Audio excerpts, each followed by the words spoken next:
Welcome to GTT Live, Episode 3. Won't somebody please think of the children? My name is Rich, and with me, as always, is my good friend, OmniFox. Go outside! Or, shut that dog up! Call 911. we could start blowing out eardrums by opening the show with some dub steps. I'm of always OmniFox, and tonight I've started with the collar undone. And due to previous contractual obligations to other distilleries, tonight's drink is brought to you from a bag. It's a single malt from a very well-known distillery, but since I have a contract with the other ones, obviously, I'm going to keep this one. You fucking shill. I know. All right, as always, this is an uncensored show, so if your ears are sensitive, get over it. I actually lost a YouTube subscriber last week. Did you? Who made it a point to let me know in the comments of the stream that he was unsubscribing because there was too many F-bombs dropped. And to his credit, we didn't actually warn anybody last week. So, for the record, this is an uncensored show. There is no bleeping. It's a mature-rated show, so you're going to hear cuss words. If you can't handle that, then get the fuck out. As always, if you want to interact with us, you can. We've got multiple vectors. Yes, multiple approach vectors. Twitter using hashtag GTT Live. You can use the Q&A app on the live stream, and I believe IRC. Yeah, if you have us on Steam, Omni's got the IRC part covered. I'm watching the Twitter feed, and we're both watching the Q&A app. So, if you want to interact with us, then by God, have at it. There are, if you can't get to us, it's not our problem, it's yours. There are enough ways to get a hold of us. So it looks like, what did we go with the name on the for this episode? I didn't catch it. Won't somebody please think of the children? Oh, wow. Yes, the children's. As everybody knows, it's a Simpsons quote. And it's also a trope that people drag out whenever something that they don't agree with, either morally or politically, is being talked about. They want us to think of the children. And since the technical winner of this week's Gun It Thread of the Week actually is two different threads about kids and shooting, I figured that would be a good title. Also, for the record, I'm sorry about last week, guys. I had my head buried straight up my fat ass, and last week was a terrible, terrible show. And it was bad. It was horrible. It was an experiment gone live. It was an experiment gone awry. It was like three retards fucking in an outhouse on a meth binge. It was terrible. Hey, bad things happened. PCP, man. PCP. Bad things happened. And by the way, the talking about kids shooting is not kids shooting, but taking kids out and teaching them. Well, we'll get there. Well, yeah. I just don't want somebody to think that we're gonna drum out that damn video that has been covered by so much media in the past, month and a half. Which one? The poor little girl that. Oh, yeah, the idiot gave. That is like the ultimate reason not to give a kid something that they obviously can't handle. You need to sit there and start with the basics. You can't just say, "Here's full auto Uzi, go have fun." You have to actually. I'm as big a fan as anybody on getting kids involved in the shooting sports at a young age. It was the norm when I was a kid, but a 9-year-old girl or a 9-year-old period with no firearms experience has no business on the trigger end of a full auto SMG or machine pistol. That was just And it's a don't get me wrong, it's a terrible thing that happened, and not to minimize what happened to everybody involved, but that wasn't the fucking kid's fault. No, and the poor little girl is going to have to fucking live with that for the rest of her life. Uh, There's some heavy duty therapy going to happen here. and it's not even giving it to a 9-year-old. It's giving it to an unexperienced 9-year-old. Well, Because I've seen some kids, 12-year-olds rock some fucking 3-gun that I even was like. But that's what I said, right? I said no firearms experience. I mean, this girl's first gun experience, from everything I understand, was that one Uzi. shot of an Uzi on. Okay, so not only did is this girl's life irreparably damaged. Okay, this isn't something that you're going to get over anytime soon, but guess what? She's probably going to have a completely rational and understandable fear of firearms for the rest of her fucking life. And we will all be lucky if she doesn't end up as a mouthpiece for Brady campaign or somebody else. Oh, I'm pretty sure she already is going to end up being that. It's the jackass who died's fault, and he's gone, and he can't answer for his stupidity. And that's exactly. It's a bad situation all around, and that wasn't the reason for today's title, but I'm glad we brought it up anyway. Whatever. Yeah, it had to eventually be addressed, in my opinion. So, as far as learning and experiencing guns at a young age, I had my first 22 at 9, and I felt that I started late out of all my cousins. Yeah, I think I had my first. I was 4 or 5 when I got my first 22. Yeah, I mean, I'm a little bit older than you are, and I grew up in a very gun friendly family and household and environment and state and everything else. And I mean, when I was growing up, we brought guns to school for show and tell.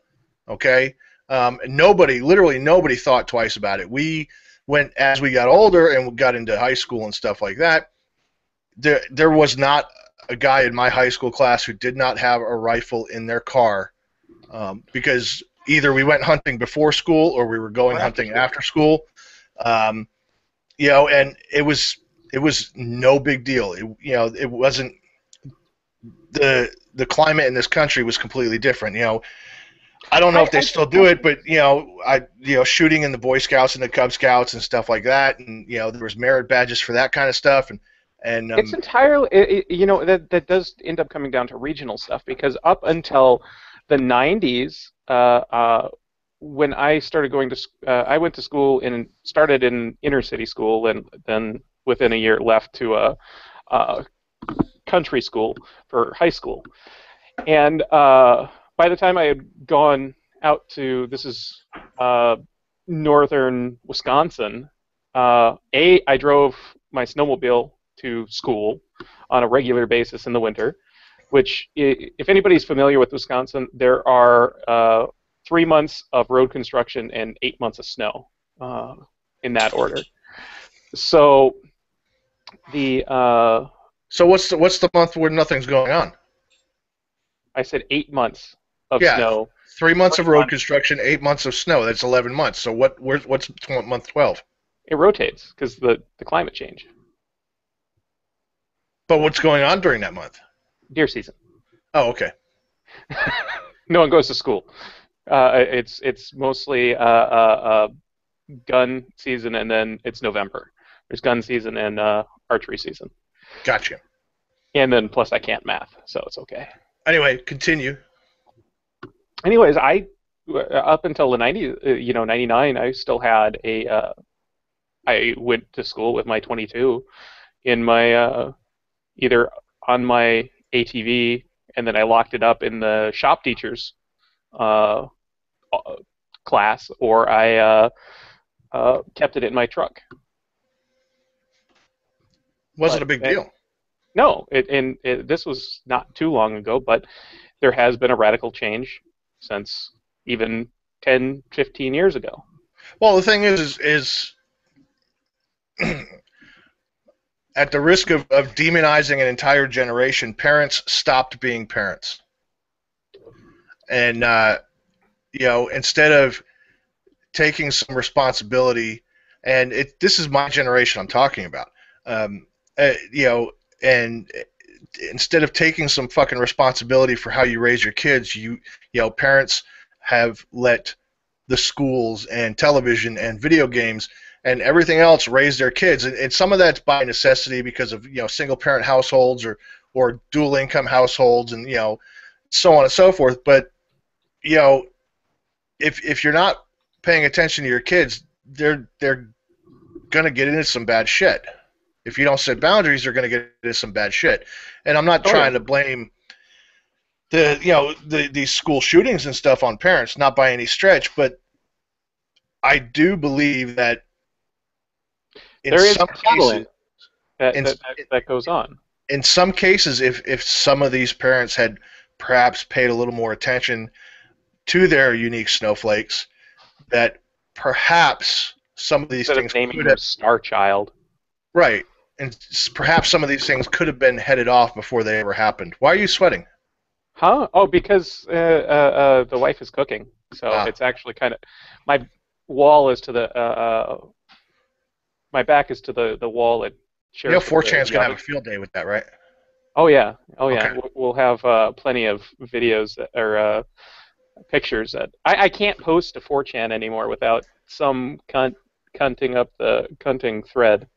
Yeah. They're going to have a field day with that. Yeah. Look at the fat man sweat! Oh. Yeah, so, we get these jokes about being shills and stuff. Anytime a logo shows up, somebody makes a comment about how we're shilling for X product, therefore why I'm drinking out of a bag. Now, if we really wanted to be shills, it would be baby rash cream. Fuck yeah. Fat guys and baby rash cream. They go together like ice cream and chocolate. Not baby rash cream. Oh, shit. Powder. Powder. Oh, yeah. Or powder. Ball powder. Not sack powder, I call it. Gold Bond. Oh, Gold Bond. Gold Bond powder. With the menthol. Yes. Right. Right after you get out of the shower. Oh, yeah. Gold Bond mentholated ball powder. Yes. Somebody needs to mock up a logo for that, and then we'll slap it on some shit. But anyways, back to kids, and I still think it's a fundamental thing that every kid should sit down and learn. They don't have to end up, continuing on. I also think that kids should, more boys and girls should take Boy Scouts, Girl Scouts, but there should be a lot less of the religion. I wish that was my big problem with Boy Scouts when I was in, and why I left when I was a Life Scout, was religious issues that I had with it. How's a Life Scout? It's second class, first class, Star Scout, Life Scout, Eagle Scout. It's just before Eagle Scout. Oh, okay. I never got that far into Boy Scouts, so okay, I got you. So I got significantly far, but I just was never able to make that final push due to that. I think we need to introduce kids to outdoor sports that include shooting. Even if you don't like it, you should give the kids the option of going and taking an apple seed. Especially exactly. A fucking apple seed, guys. Baller. There's no politics involved. There's history, and there's shooting. It's an amazing learning experience for the kids. They get a cool little patch at the end of the day. They get a target they get to hang up on the refrigerator or on their bedroom door or whatever and say, hey, I did that. Yeah. It's not expensive. They're all over the place. It's completely apolitical. It's non-religious. It's absolutely, it's nonpartisan. There's nothing in Appleseed that any parent, regardless of your political leanings, would find objectionable in any way, shape, or form. And it's just it's a boatload of fun for an entire family. It's pretty amazing stuff, and everybody should shoot Appleseed. You know, if especially if you have issues surrounding scouting or anything like that because of political or religious ideologies or whatever, you know, Appleseed is the way to go. And I wish there was more of it around. Oh, I really support, people going and, burning your red hat and going and starting more programs. That's the thing. President Denter, he asked me if I wanted to go to Coeur d'Alene, and I'm not going to be over that direction that weekend. I'm going to be in the opposite direction, and it really sucks because I would love to eventually start up an Appleseed program locally. It's kind of it's definitely something that needs a further spread, and regardless, we don't have it around here, and that's one of the things that I hope to be able to do with Red Fork is sponsor an Appleseed shoot. Regardless of your shooting qualification and such, you will get something out of Appleseed. Yeah. Look at Dieselgate. History. Or Ryan's Range Reports. He's a YouTuber, and he's on Reddit named Dieselgate. And he went and he's not exactly what we would call a new shooter. And he got something out of it.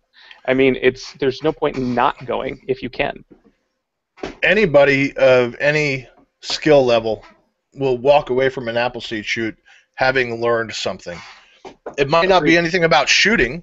It might be something about history. But you can't walk away from an Appleseed shoot without having learned something. It's great stuff. And, shit. Is it like, what's the damn web link? Appleseedinfo.org, I believe. Is that what it is? Checking right now. Appleseedinfo.org. They have two different types of shoots. There's the 25, for those that aren't familiar, they do basically the Army qualification test. And they teach you how to use a web sling or a loop sling.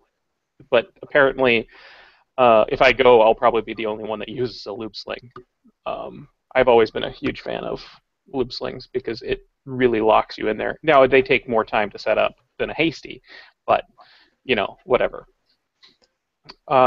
Anyways, you can either do the equal distance, estimated distance shoots of 25 meters, or they do known distance shoots.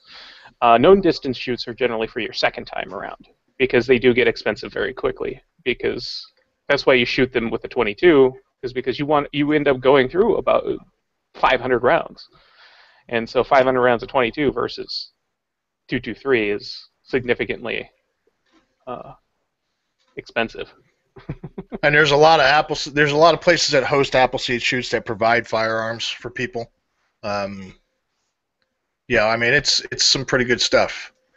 Mm-hmm. Stump Greenwood SC, who's one of my YouTube subscribers, he asked on the video actually, how do I get Appleseed started around my area? I'm willing to put the time and some money into it. Go to appleseedinfo.org and read it, dude. That's all you can do. You do have to go to, I believe, to become an instructor in training, which is a green hat. You have to do at least 2 shoots, and then to make your way up to red hat, you need to do at least 3 shoots as a green hat. I could be completely off because it's been a while since I looked into it. I have been wanting to it, but as is obvious from the lack of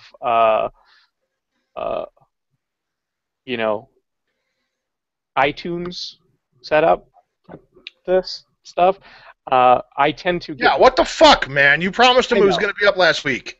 I know, and I'm a terrible, terrible person that drinks too much scotch.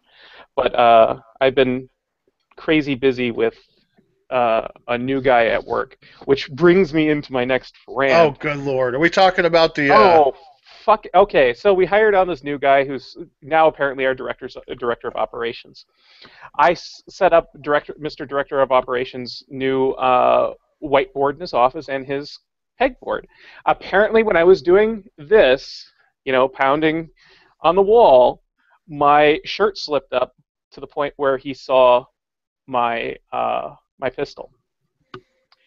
Now, let me give you some background. I've been carrying at work for the past 5.5 years without incident, obviously not shooting up my office.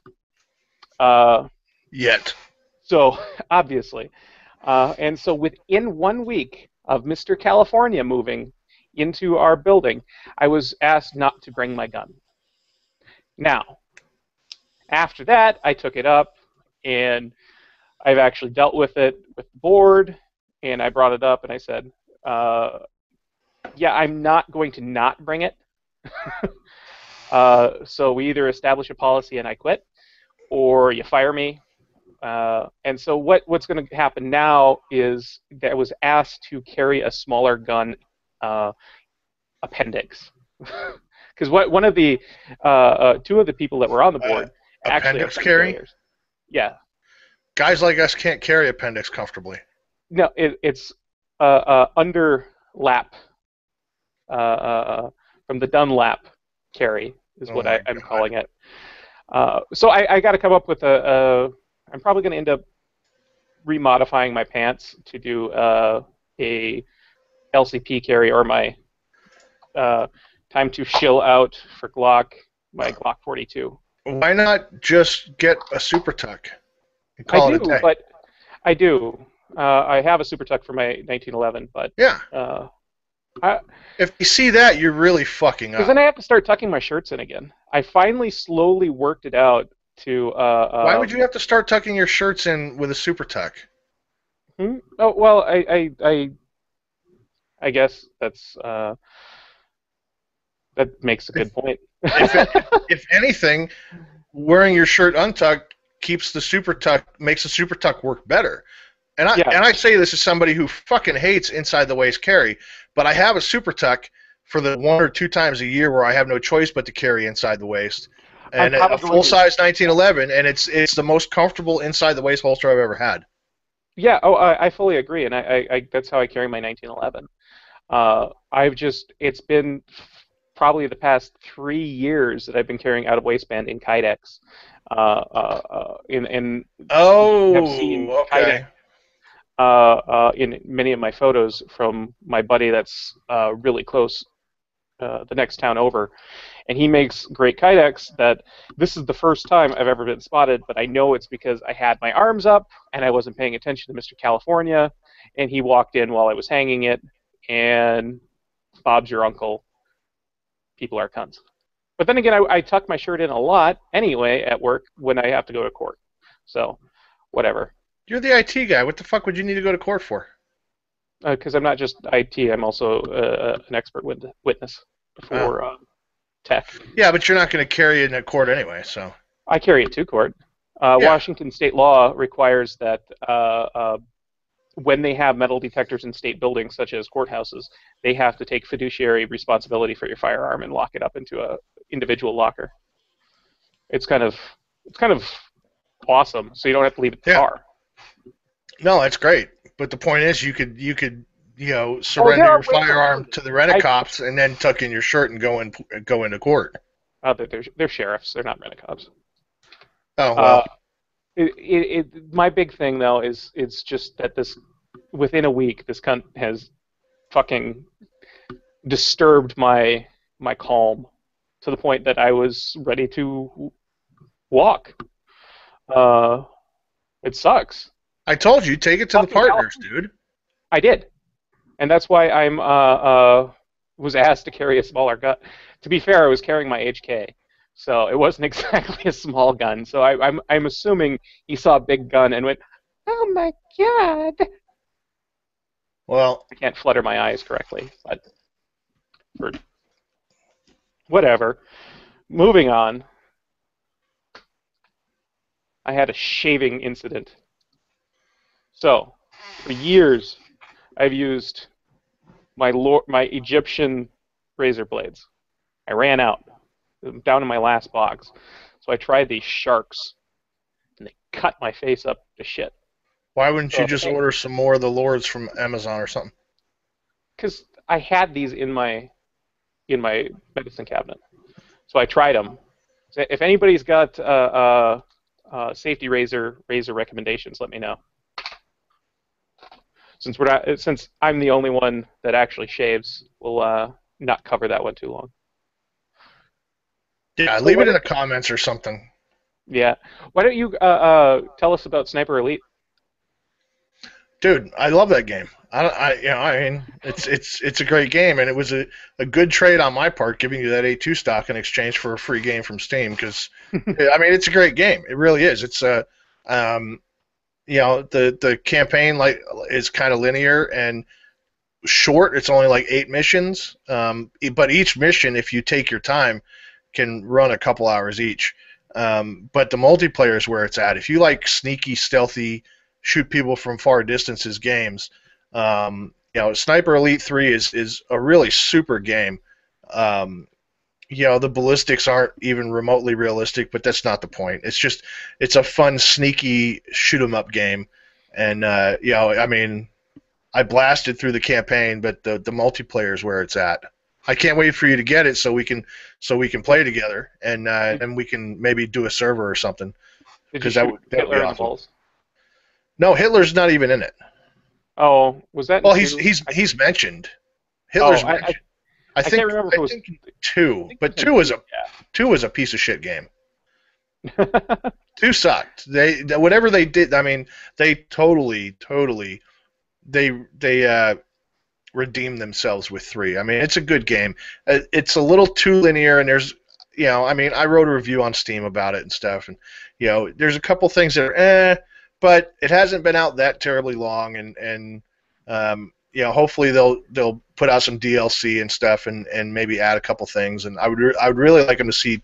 I'd really like to see them change up some aspects of the multiplayer maps to make it so that you can get to different places that the game doesn't allow you to get to right now for shooting positions and stuff. But yeah, all in all, I mean, totally a great game, and was worth every penny of the 0 pennies I spent on it. Well, you did spend the $3 for shipping What are you talking about, dude? That was a for fucking the A2 large. stock. No, what are you talking about? Oh, That was either a medium or a large flat rate box. oh, so $5. No, that's a small flat rate box. The large one is, or the medium is like $8 or $9, and the large is 13 or 14.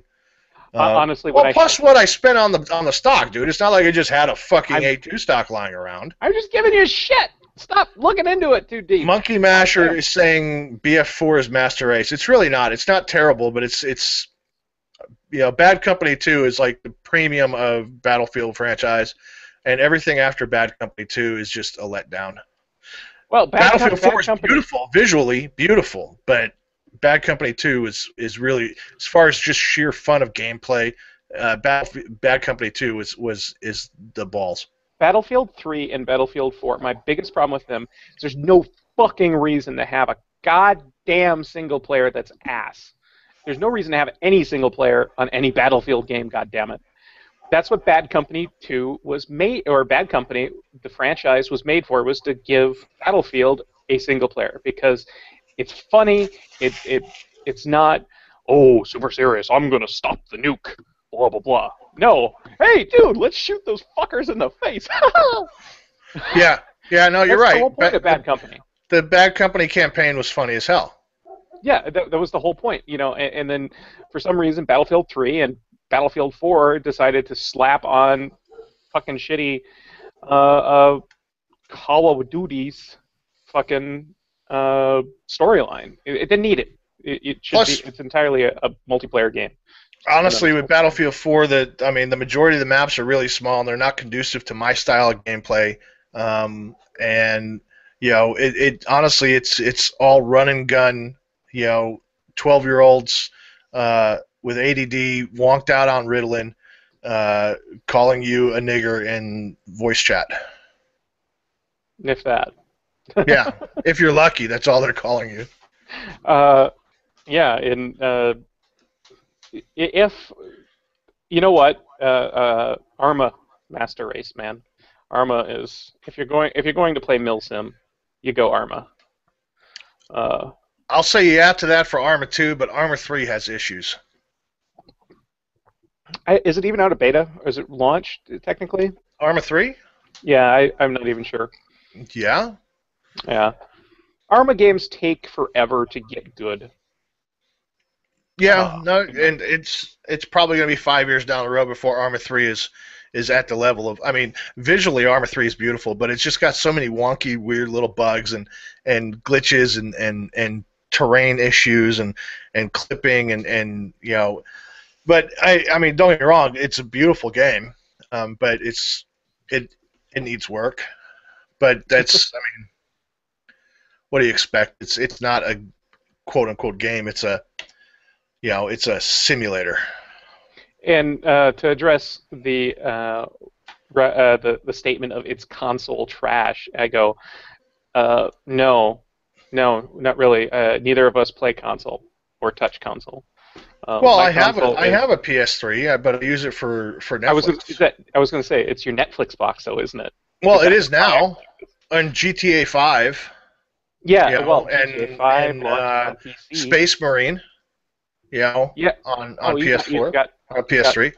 you've got Space Marine on there. I bought it on PC. No, I mean I've had Space Marine since I pre-ordered it, but honestly, I never finished it. I'm so torn by the fact that THQ lost the license. Well, because THQ went tits up, and I was right. so looking forward to Space Marine 2. Uh, I thought the storyline on Space Marine was actually pretty fucking solid. I didn't think that the controls were all that bad, and it was pretty. I thought it was a pretty rocking game. You know, okay. Um, I'm going to say this right now for the benefit of anybody who's watching and or listening who is not a Warhammer 40K geek. I'm going to apologize beforehand for getting into some really esoteric, canonical stuff. But the behavior of the Ultramarines in Space Marine was not. is fucking terrible, and they It was would more have of a been general. ousted. It was more of a general Space Marine, not. But they were It should wearing not have picked. they're wearing Ultramarines livery. Yeah, they should Okay. never have been Ultramarines. They should have been White Scars, or they should have been. No, dude, You know, that's the kind of that's shit even that worse. fucking Space Wolves do. That's Okay, that's the kind of shit that White Skulls too. that the Blood Same Drinkers do, or I mean, there's plenty of chapters they could have used, but they chose to use the Super Smurfs. Well, to be fair, the Space Marine omnibus is entirely about a Space Marine who kind of skirts That's the my code of point. Astartes. And what happened to him? Yeah, What happened to him? He gets a death sentence, but Okay. he survives it. Yeah, exactly. And what he did wasn't nearly what this fucking alleged brother captain did in Space Marine. Okay, what he did was nothing even remotely of the same. No way, dude. That's my point. Space Marines don't behave like that. It's bred into their gene seed. It's encoded into their gene seed that they don't divest themselves. They don't divert from. They don't not follow the Codex Astartes. They don't not do it. But that's also the reason that, well, yes, the whole with the sergeant and the brother captain sitting there and he's not going to jump out of a fucking lander without a helmet on. No, Where's his goddamn helmet? Yes, that's I mean, one seriously. thing that an Ultramarine would not have his helmet. Would not have his helmet. It was kind of I suspended disbelief and just pretended that they weren't Smurfs. It's kind of hard to pretend that they're not Smurfs when it's a giant Space Marine in Smurf I played the livery. fucking multiplayer, so suck my dick. I enjoyed the multiplayer. The multiplayer on console sucked, so I never got into the multiplayer. That's because it's a console. Yeah, I know. I know. But I had high hopes for it, but just Yeah. By the way, you need to read I the just started. new. Don't tell me to read anything right now. I just started the Macarius books. Oh, you're finally getting to the Macarius I books. told you I God was damn it! reading. I was rereading an old. Um. Oh shit. Go on. What were you reading? Oh damn it. What was I rereading? Um. Were you reading some of the early the Warhammer original stuff, the Time of Legend stuff, or what? No, no. I was rereading an old Tom Clancy book. Oh, yeah, I was on a big Tom Clancy kick the other week, and I You know, ended up. here's the funny thing about Tom Clancy is when he, not to take anything away from him because he was a genius, but when he stepped away from stuff that he was not, that he was like an expert in, um, like his kind of actiony attempts at actiony books really kind of fall flat. Like Rainbow Six was just a dumb book. All 780 something pages of it was just a dumb book. Um, and but when he does stuff having to do with like naval warfare and submarines and stuff, it's awesome. It's a great read. But when he tries to do like operators operating operationally, and he tries to do it in a fictional environment like with Rainbow Six, it was just a it wasn't the first time I'd read it. It's probably the third time I'd read it, but it's like the older I get, the more I realize. And of course, obviously, the book is very dated by now. Oh Um, yeah.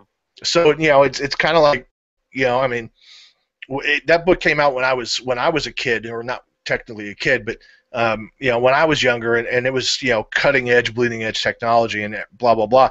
The point is when he got away from the naval stuff, that he was really like Yes, he a got out of his scholar wheelhouse. in. Yeah, he's a scholar in the naval stuff. So like, I mean, I can reread any of his naval books. The Hunt for Red October, even today, is a great book. It's an Well, awesome read. there's also the thing with the naval stuff. The hilarious part is that not all of it is outdated, even though it was written in the 80s. No, Because no, naval of shit course not. Naval actually shit doesn't is tech pretty the slow to advance. yeah, but Even the like, cruisers or any of his crept up. nonfiction stuff. Any of his nonfiction stuff, like the history of the special forces, or inside the special forces, or was it inside the Green Berets, whatever it was called. Great book. But that's nonfiction stuff. That's, I don't know. Yeah, but anyway, I was rereading Rainbow Six, and I just a couple 3 nights ago started the Macarius books. Yeah. Well, that's good. We covered. People are IRC is all. They're talking about books. It's like Jesus fucking Christ. We're not 100% guns, you goddamn cunts. We never said we were. I never pitched this show Well, as being 100% guns. but to be fair, the name is gun torture test, Well, yeah, because and the torture test is the what we put our viewers through. Yeah. Because we have no guns to torture test. No, we don't. Uh, We don't. so what was our after the kids? What was our winning? One of our I winning. think the next highest one was that rod system that Ryan put in a safe, and again, for those of you who don't know, Diesel Geek on Reddit is the Ryan from Ryan's Range Report, and he's a super cool guy. I've shot with him. He's come up to visit. He's No one visits me. well, I mean, he lives 4 hours away from me, so. But the long and the short of it is he's a super cool guy. He's extraordinarily knowledgeable about long range stuff. And he posted that he put a rod system in his safe. And if you want to check him out on YouTube, you should. It's Ryan's Range Report is his channel on YouTube. And he does some reviews and stuff, and he's He looked at the rod system looked actually kind of. the rod system looks fucking really, really super cool. It's does he It's say the what belt. is it? I don't think I don't know if he went through a made by, but basically the top layer is the loops from, or else the hooks. Here we go. Velcro, and then the rod goes into the barrel, uh, and basically it doesn't move back and forth due to the Velcro pushed into the top. Right. And He bought it looking for at it, it's like $40 on Amazon because he included the Amazon link, and it's made by a company called Gun Storage Solutions, and it comes with a roll of Velcro, and it looks like a bunch of fucking rods. three, I don't know. six, like 10 rods that have the a little Velcro button on the top of them, and you just put the rod in the rifle, stick the rifle in a safe, slide the rod up so it sticks to the Velcro, and the rifle doesn't go anywhere. And at least by the picture, he doubled his safe space, storage Yeah, capacity in the safe by removing those stupid cutouts. it makes sense the way that he changed it around because it does because a lot of the space is this action is that angle that you have to put your guns at, Yeah, and the butts are sticking in. The butts are touching. Go touch the butt. Touch the butt. But anyways, it was a. I kind of want to steal my own idea that I've got a couple ideas in my head, mostly thinking of a way to uh, hang guns like that without. Darth T41 says stop being poor and just buy another safe. Ryan is not poor. He's pretty well off, and I would be willing to bet that is not his only safe. Well, yeah, that's the only safe that he lets you see. Yes, exactly. Uh, Not everybody can go with the wads of guns, hang with the wads of guns crowd. You know, my problem is not getting more safes; it's having closets to stick safes into. Uh, Mostly because I'm married and I like keeping my wife happy and not taking all the safe. Because I recently had taken over the linen closet while she was gone. It's now the ammo closet. It took her exactly 35 minutes of coming home and finding that and yelling at me, and then we decided to keep it as an ammo closet. Oh, my browser's acting weird. Keep talking while I try and fix this. Well, uh, what was our next topic? I believe we had something. Oh, yeah, Rusty Shackelford decided to nominate the thread of the week to be the thread of the week, which just for future posts, it doesn't count. It's not. It's silly. Yeah, this isn't threadception. Yeah. I think he was just being a dick, honestly. Yeah. In his nice guy way. I think he was just I don't know. But yeah, no, it's not eligible. That would be silly. I mean, why would we talk about, the thread I make to get people to vote for a thread? Honestly, here, I want to say this. I said it in the thread, and I want to say it now. I think in the last couple of weeks, especially this week, there was some really good threads nominated for Thread of the Week. Oh yeah. And I agree. I'd like to think that maybe perhaps it's helping to contribute a little bit to some of the content that's being submitted to our guns, which is great because I mean we're getting some good some good content.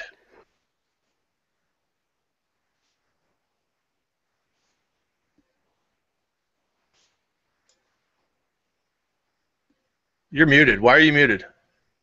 Because I just breathed in scotch. You just breathed in scotch. It's generally not a thing you want to do. Why would you mute yourself for that? That's awesome. Oh, because You're trying not to give 4chan any more ammo, right? No, I'm trying not to blow out people's ears. We have some questions on the YouTubes directly. And one statement was, "Hey now, guns and 40K, nice." So you know what? There we go. Because guns and 40K is awesome. I'm glad that at least one of our viewers appreciates our eccentricness. King Rat And says talk about bear attacks. Saves are boring. Okay, bear attacks are bad. Okay, hey, what the fuck are and we supposed to talk about? Somebody pissed bears off a aren't. black bear in New York and they got eaten. That's what happens when you Wait, piss off a what? black bear. Yeah, Somebody got killed by a black bear? What the yeah. fuck did they do to get killed by a Check the goddamn thread of black the bear? week. They're Check the, cowards. check the thread of the week nomination thread, and somebody linked it. I'll Um, pull it up. That's hilarious. I think it's fucking hilarious. I agree. Uh, we have another question coming in. Is the Fury AK pattern shotgun as good as the Siega's, and can I have it converted to take Siega mags? In my opinion, Hold on, no. that's pronounced Saiga. Whatever. I'm just letting you know it's Siega. pronounced Saiga. Just so you know. Whatever. I'm. You can suck my dick. I'm just telling you. Uh, anyways, the person asking about the Fury AK shotguns from Century, they're okay. I don't know if you can convert them to take Sega mags, but I'm not a huge fan of them in the first place. They do take proprietary mags. Uh, I'm sure with enough ingenuity, you can make anything take anything. But I honestly don't know if you can convert them. But as far as how the quality of them, they're not that great. I'd rather have it Ismash. You know, it, it's really no contest in build quality. Uh, that's Here's the about it. problem. I can't shut down my browser. I can't close my browser and reload it because if I do that, it'll kill this Hangout. So I'm just going to have to deal with it, I guess. Oh, what do you want me to look up? Oh, I was going to look and see because for whatever reason, when I click on a tab, it's showing a different tab, Oh, and I don't know why. So because you can't computer. I guess not. But I was going to see if there was anything coming in on the Twitter feed, but it won't let me get to that tab. Susie from IRC said, "This podcast is just like the IRC, but now I can hear you asshats." That's exactly the point. Who's that? Susie Q. She got. I didn't know she even got an IRC. Oh yeah, but it's usually at night when Ah, you're not being on IRC. yeah. Well, And Monochromatic just came on and it's like, fuck, I started missing it. So, sup, Monochromatic, whatever. But my question is how fucking pissed off do you have to make a black bear for it to eat you? hang on. I'm Because going to find the black article. black bears, I've been treed by a black bear, but that's just because I didn't feel like shooting it with a bow. It's during bow season, and the fucker decides to wander up right underneath my deer stand, and I'm about 17 at the time, so I'm young and dumb. So I'm sitting there, drawn up like this. I shot uh, longbow recurve. Uh, so I'm sitting there, ready to draw back and start plugging this black bear. But I just made a loud noise and he ran away. They're not exactly the most aggressive of bear. Now, brown bear grizzlies that I can encounter out here, it's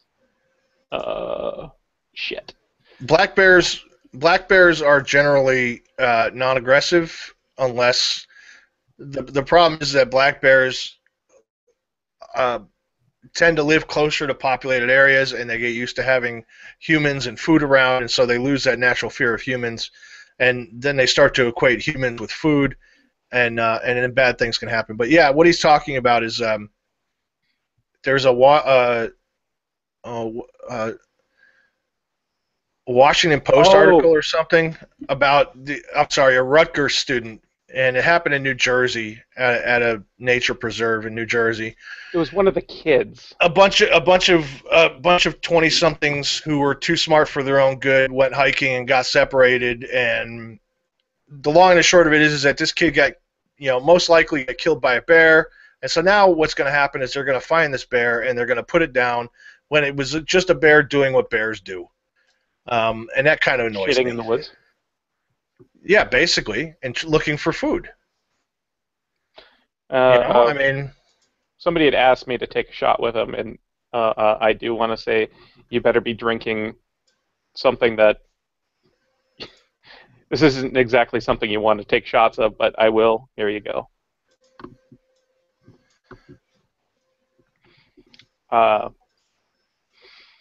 The thing that gets me with the bears is, what the fuck were they doing to piss off that bear? They were hiking and they said they found granola bars and water and stuff, and the bear was probably just looking for food, and the kid just didn't react the right way to a bear.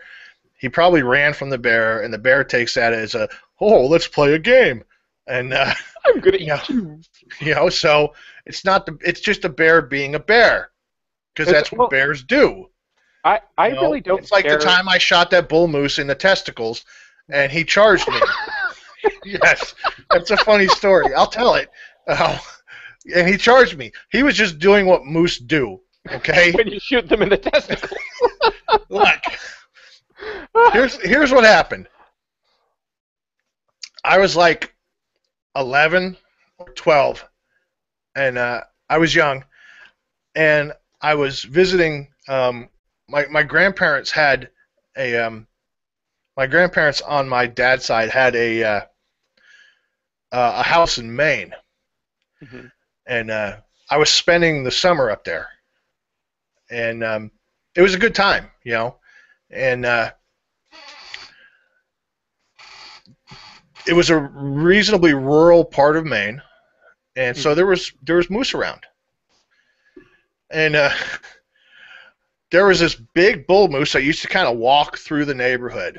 Didn't bother anybody. Just walked through the neighborhood, munching on trees, doing whatever, doing what moose do. Big bull moose, though.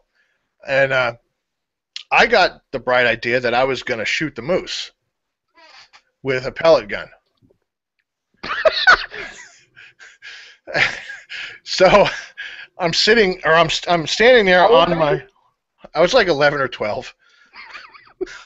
And I'm standing there in this enclosed, screened-in porch, because everybody up there has these screened-in porches, And I'm sitting on this screened-in porch, and the moose is kind of up this hill in this little stand of trees, and not far, maybe 25, 30 yards tops, not far away at all. And he's got his back to me, and he's a big bull moose. He's got a big ball sack. I mean, I'm assuming this is a pump up, not just the Red Rider. Yeah. So I take aim and I let loose with a pellet, and I hit him right in the balls.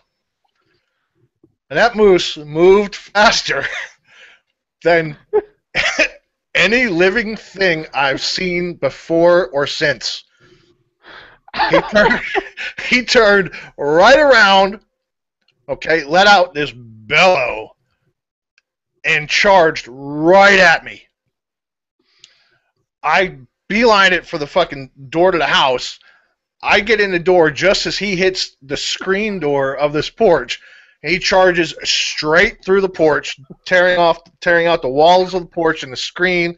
Okay, so now he's got window screen all in his rack. Okay, and he just takes off down the fucking hill. He doesn't come back. Would you come back if somebody flicked you in the balls? Well, I guess it depends on who's doing the flicking. But I got the shit kicked out of me by my granddad for that. I got the ever-loving shit beat out of me. Or was it for the fact that the moose trashed the porch? It was for me being retarded. Well, yeah, basically being 12. Yeah, being a stupid kid, and I got my ass tanned. And I never shot another moose in the balls again.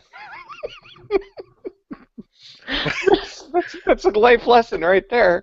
Don't That shoot the moose in the yeah. balls. And well, I don't know if I'm sure that all of our listeners and watchers will know just exactly how dangerous a fucking moose can be. They're not at all a small animal No, for look, a if you watch weekend. Alaska State Troopers, okay, you can see what a moose can do. And, I mean, a big bull moose is not something to be trifled with. I had never seen a big bull moose, Don't okay? you mean a big ball moose? A big bull moose with big balls. Say that 3 times fast. I had never seen one in real life before, okay? Because I came from an area of the country where it was, pronghorn and mule deer and stuff like that, okay? I had never seen anything um, like that in real life before. I had no idea what this animal was gonna do, and I was being a stupid fucking kid.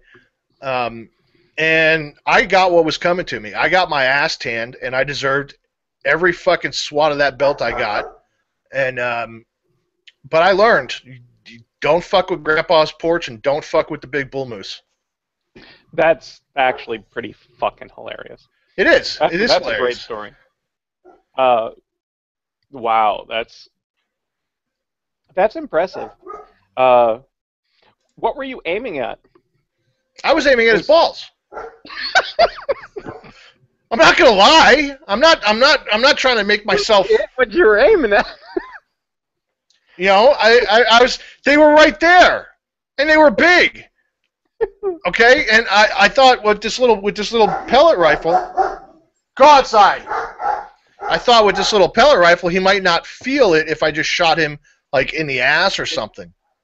You know, so I figured, by that age I'd been racked enough times to know that it hurt, and I mean I was just being a stupid kid, and you know That makes it all the better. I think that makes it.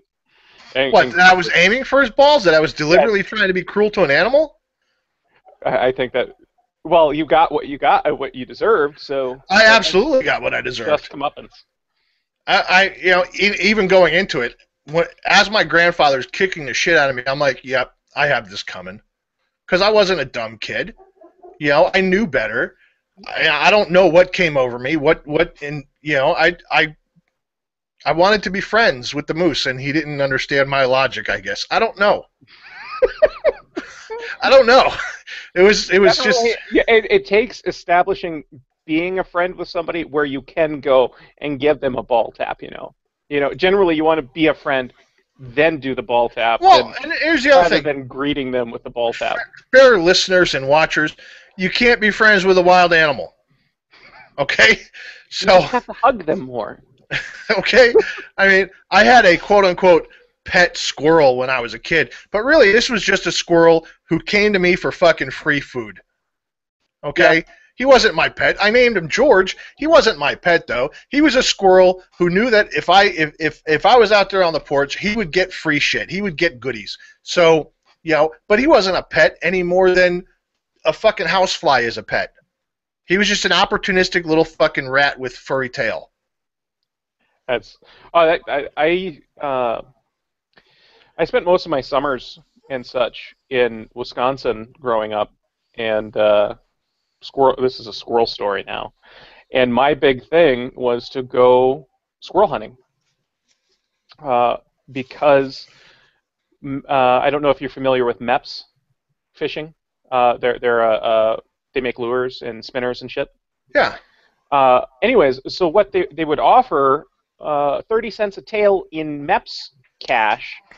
So I would rack up a couple hundred squirrel tails, gray squirrel tails, because in fucking the Midwest they're like the fucking plague. Right. And I'd rack up, a goodly amount of them until and then I would send them in every year for spinners to go fishing. And so one of my favorite things to end up doing after a while, uh, uh, uh, is I'm also a pretty decent archery shot, and so what our cousins and I decided to start doing was shooting, hunting small game with our bows, with our recurves. And I want to say that it's one of the most horrifying and hilarious things at the same time, shooting bunnies or squirrels with a bow and sticking them to a tree. So we're going to go from the light funny of shooting a moose in the balls to sticking a squirrel to a tree. Wow. But that fed my fishing addiction because I've always been a big fishing person. That leads me into the story that my wife is insistent that I tell. So we get this old people used to live in our house. One of the people that used to live in our house was a federal one of the last living marijuana recipients. Anyways, so we get a lot of old people stuff. This What are you kind of talking gives about? away The the house you're scope. in now? Yeah, the house we're in Okay. now. So this, I didn't look at the title. Well, I looked at the title, but I saw the picture of this catalog that came through. It's called Spin Life. Now, before you start Googling what it is, now, would you think that's a fishing catalog with this gentleman called S- Spin Life? Spin life. Yeah, with a spinner rod, sitting on his chair with a fishing pole. Why am I afraid of what's going to be in that? Well, my whole thing was my wife was going to throw it away, and I'm like, no, no, no, no, no, no, stop, stop, stop!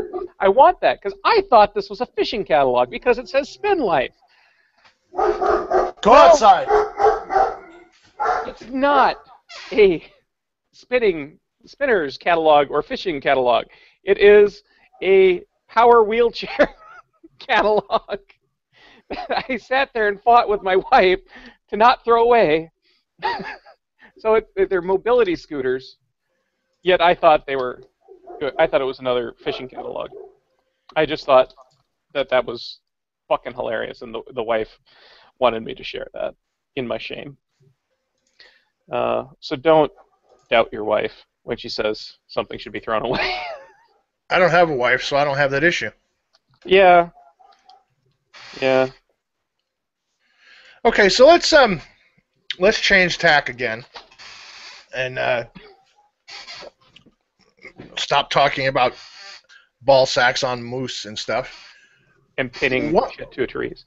one of the other threads that was nominated for Gun It Thread of the Week was a thread titled "Being a Prick About OC." OC in this case meaning open carry, and it's a guy from Alaska called Two Yaks who shares Oh, the yeah, story yeah. of his trip in a van with some people that he apparently doesn't know anymore. Here's a life pro tip: don't Live get on into a van. vans with people that you don't know. Hey, that's just common fucking sense. Even It's kind of like, unless there is actual free candy. well, If it yeah, says free candy, it's got to actually have free candy to be okay. they have to be able to produce the candy before you get in a van. Okay, if they produce the candy before you get in a van, then by all means get in the fucking van. But don't just take their word for it. Ask them for some proof. Regardless, he details his trip he took in a van that he calls a big old van with some I'm people he thinking doesn't know conversion very van. well. And I'm thinking, 15 passenger, like an old 90s Dodge big 15 passenger short bus van. And he's talking about a guy. If you've never been to Alaska, the way some cities handle their trash pickup, like in Fairbanks, is that they don't have trash pickup at your house. They have these communal transfer stations that you go to, and you dump off your trash, and it gets picked up, by the garbage company or by the city or whoever the contractor is. But it's all picked up in one spot. And so people dump off their recyclables and their trash and everything else in these big dumpsters. And then the who's ever servicing it is, they come in and get it and they take it to They a pack it up and they take it to fucking. right. Well, at these transfer stations, a lot of them have this area where people will dump off stuff that is still functional, still works, isn't trash or broken, but they have no use for anymore. Okay, so it's like an Alaskan style Goodwill where you don't actually have to buy anything. But it's trash pack. It's glorified dumpster diving. It's glorified dumpster diving. But what they'll do is that they'll put off to the side in this other area. Is people will put the stuff that still works, like in the case of this thread, he's talking about, hey, an exercise bike or something like that, and people will always take free shit, okay? Maybe they're going to use it for themselves, maybe they're going to try and sell it on eBay or Craigslist or whatever, who knows? The long and short of it is that one of these guys that our friend X is riding with in this van is kind of bragging on the fact that he always gets what he wants. Yes. And how does he do that? Well, the gentleman apparently Okay, I'm going to qualify with this. I open carry a lot. You open carry a lot. All the time. But we do so correctly.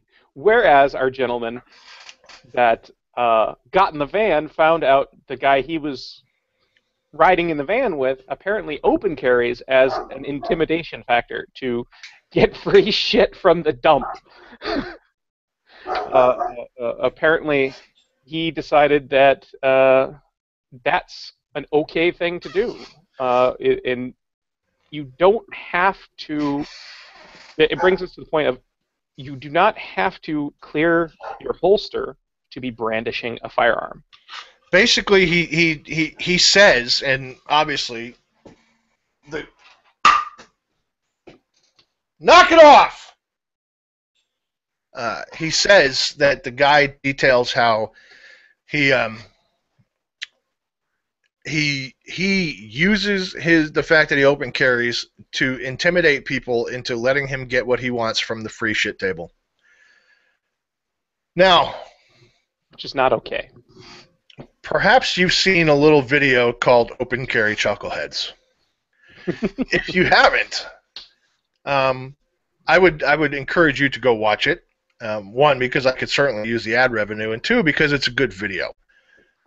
There's a right way and a wrong way to open carry.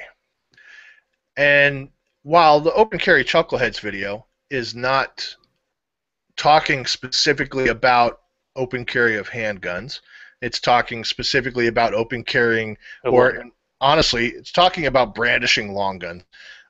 What they do down there, I don't even consider open carry. I consider it fucking brandishing. Regardless, it's not talking about handguns. It's talking about long guns. The same thing still applies. Now, Omni open carries. I open carry. I open carry every day. I open carry everywhere I go. It's just the way I do things. It's more convenient for me, and I'm nothing if not always searching for convenience in my life. I don't often get it, so I take it where I can, and in this case, open carrying a gun is a convenience that I'm able to accomplish, so I take it. Now, that being said, what I don't do is when I go to, for instance, the grocery store, I don't sidle up to the cash register, okay, with my right hip sticking out, okay, making sure that the 17-year-old fucking high school girl cashier can see my gat so that she can either A, be impressed, or B, be frightened, and possibly give me a discount. She's totally impressed, and she totally automatically fillets you. Well, she would if it wasn't illegal. Oh, yes. Did you say 17? Hey, I said 17. Yeah. Well, even if it's legal here too, but the age gap is not. Can we? I'm fucking 42, man. Anyway, my point being is that I don't open carry to intimidate. I open carry for convenience. And the fact of the matter is, like I detail in my video, Open Carry Chuckleheads, available now on YouTube, most people don't even notice. Children? By and large, the majority of people out there aren't even going to notice that I'm carrying a gun on any given day at any given moment, because most people just simply aren't that observant. The people who will notice tend to be cops, because they're trained to look towards the waist area, because that's where movement comes from, that's where attacks originate, so on and so forth. Nosy old people will notice, and a lot like nosy old people, nosy children will notice, because it's right in their line of sight. And much like nosy children, nosy old people will also go, "Mister, is that gun real?" Are you a cop, sir? Listen, that's I because most children are hip level. And yeah, they have no filter, and they don't know any better, and that's okay, and that's fine. When I went to renew my tags here a couple months ago at the tag agency, and I think I happened to mention this either to you or to IRC in general. The old guy who was in line behind me, top of his lungs, yelled, "Watch it! He's got a gun!" And being Tulsa, everybody was like, "Okay." I'm assuming. Right. Basically, all the staff was like, "Yeah, so what?" But I turned around and I said, "Are you fucking kidding me right now? Are you really going to yell that in a crowded motor vehicle agency? Or a tag agency?" Because motor vehicle and tag agencies are different here. Tag agencies are private enterprises that contract to the state. Motor vehicle agencies are actually a state agency. Regardless, you can't get tags at a motor vehicle agency, and you can't get driver's licenses at well, you can get tag. Anyway, my point is that it's a private business. Okay. Okay. So it not being a state office, I'm allowed to carry there. Mm-hmm. And a kid, I totally understand. Okay. Mm-hmm. But a grown man that somebody who should know better. Yeah. Okay. It's ridiculous the path that some people take, in the fact that they don't have the common sense ometer.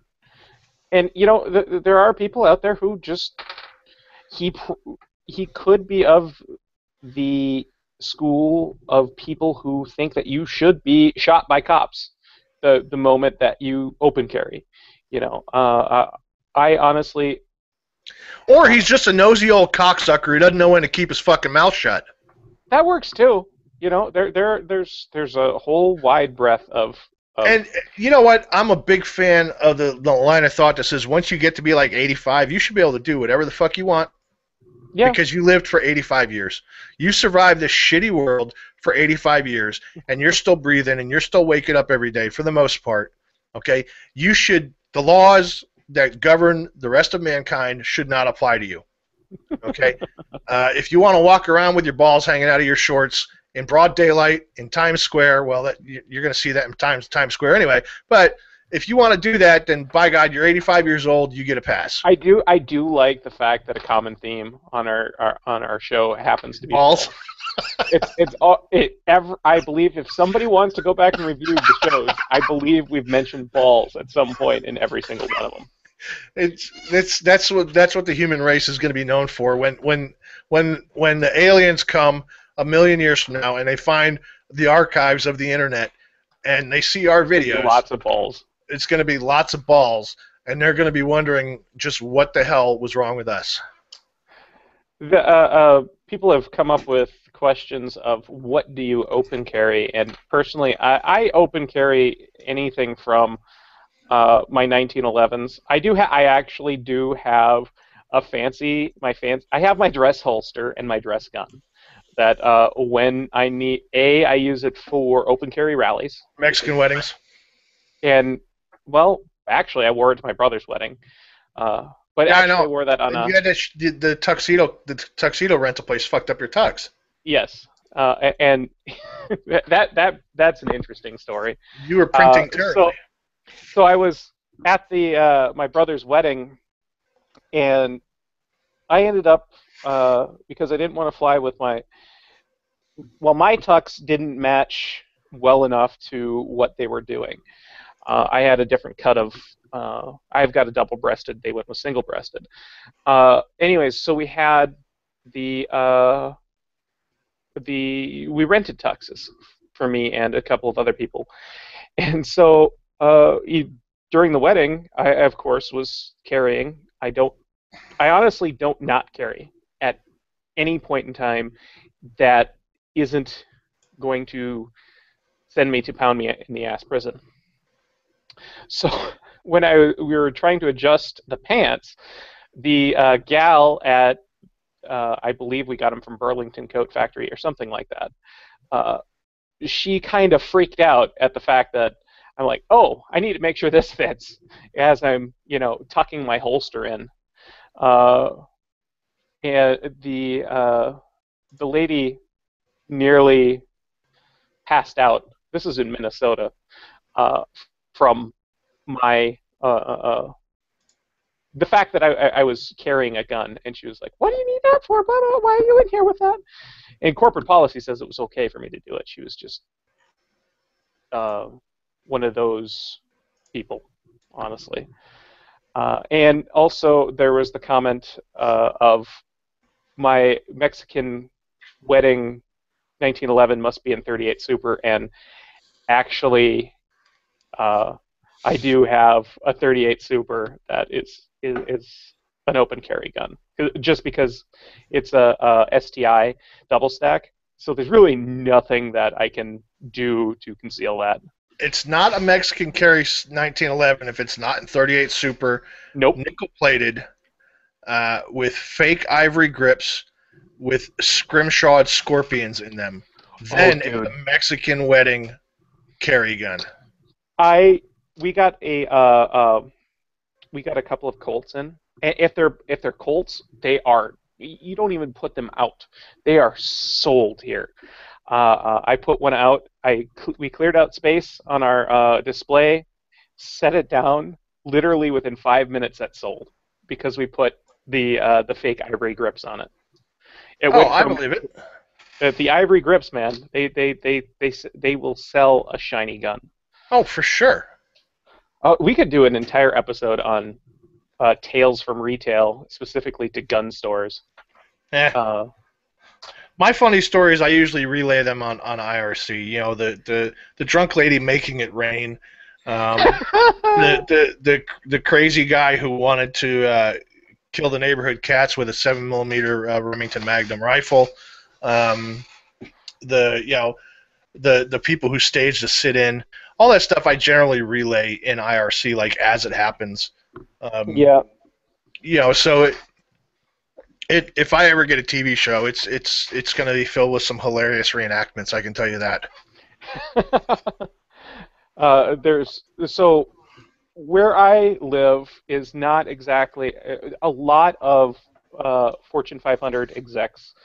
Speaking of gun store stories, I'm going to talk about our most recent negligent discharge in the store. Is that the one I saw the video of? Yes, it is. Well, that's been a while.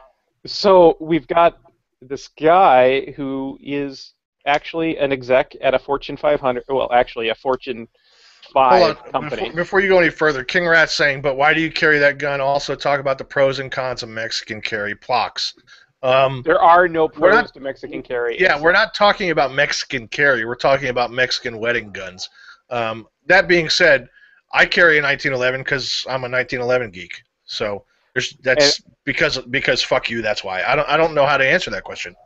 I usually carry when I'm hiking. I'm usually carrying a 10mm just because we do have 2-legged and 4-legged issues here. When you're out hiking and up one of the box canyons, you have see, can I interrupt something real quick? Can I interrupt for a sec? John from North Carolina, if you happen to be watching this right now, thanks for your order. He just made an order on Red Fork, so awesome. I wanted to thank him live and in living color. Woohoo! That's awesome.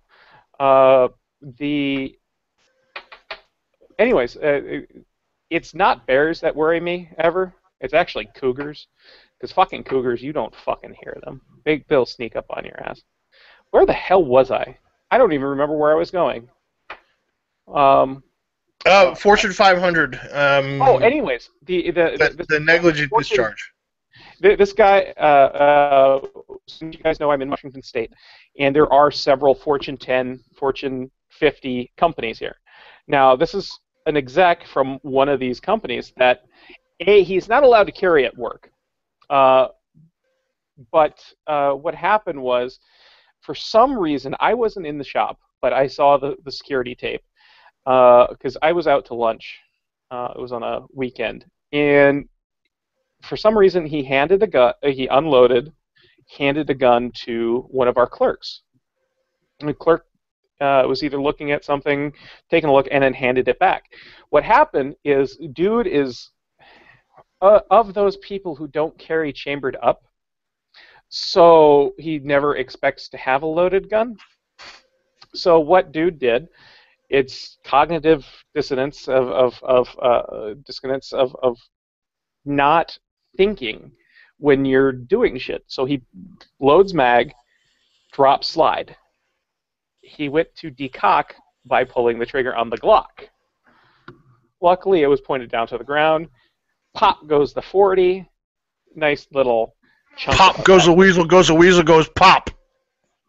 Are we gonna bust out the old school rap again? Because last school white boy rap. Yeah, I know. There's last time we went with the 2 Live crew, everybody was confused. Anyways, so dude negligently discharges in the store because he's an idiot with guns, and he's a very well educated, multi-PhD carrying dude that just was dumb, and blasted a hole in the floor in the shop. The fuck? I mean, think about shit before you fucking do it. So, who handed him a loaded gun? No one handed him a loaded gun. He was loading, making ready to reholster. Oh, and by load, okay. Because we have, loaded guns are fine in the store. Right. But if you're going to go try out holsters, we ask you to. He probably was going to go back and try out holsters at one point. We ask you to unload and show clear at the desk, and you can go tear through the fucking Uncle Mike's. Right. And Bronchies and whatever. So for some reason, at some point, he was used to carrying without one in the chamber and just pulled the trigger thinking he was because I don't know why he decocks. Because there are FUDs out there that fucking think that, my spring is going to wear out if I leave my gun cocked. Or if I leave my magazine loaded, or if there's just so much bad information out there that leads to accidents. And this is one of the reasons why you will find me on Reddit bitching at people doing stupid shit like using birdshot for self-defense. Shut up. Or being worried about carrying their Glock chambered up. It's not going to go off. You can hit it with a fucking hammer. It's not going to go off. Well, assuming there's not something drastically mechanically wrong, it's not going to go off. But Glocks generally don't fail dangerous. Glocks fail. Glocks generally don't fail kaboom. They fail like, oh shit, my shit's not working it now. Yeah. So, whatever. I have not, as of yet, fingers crossed, yada, yada, yada, I have not had an ND in my store in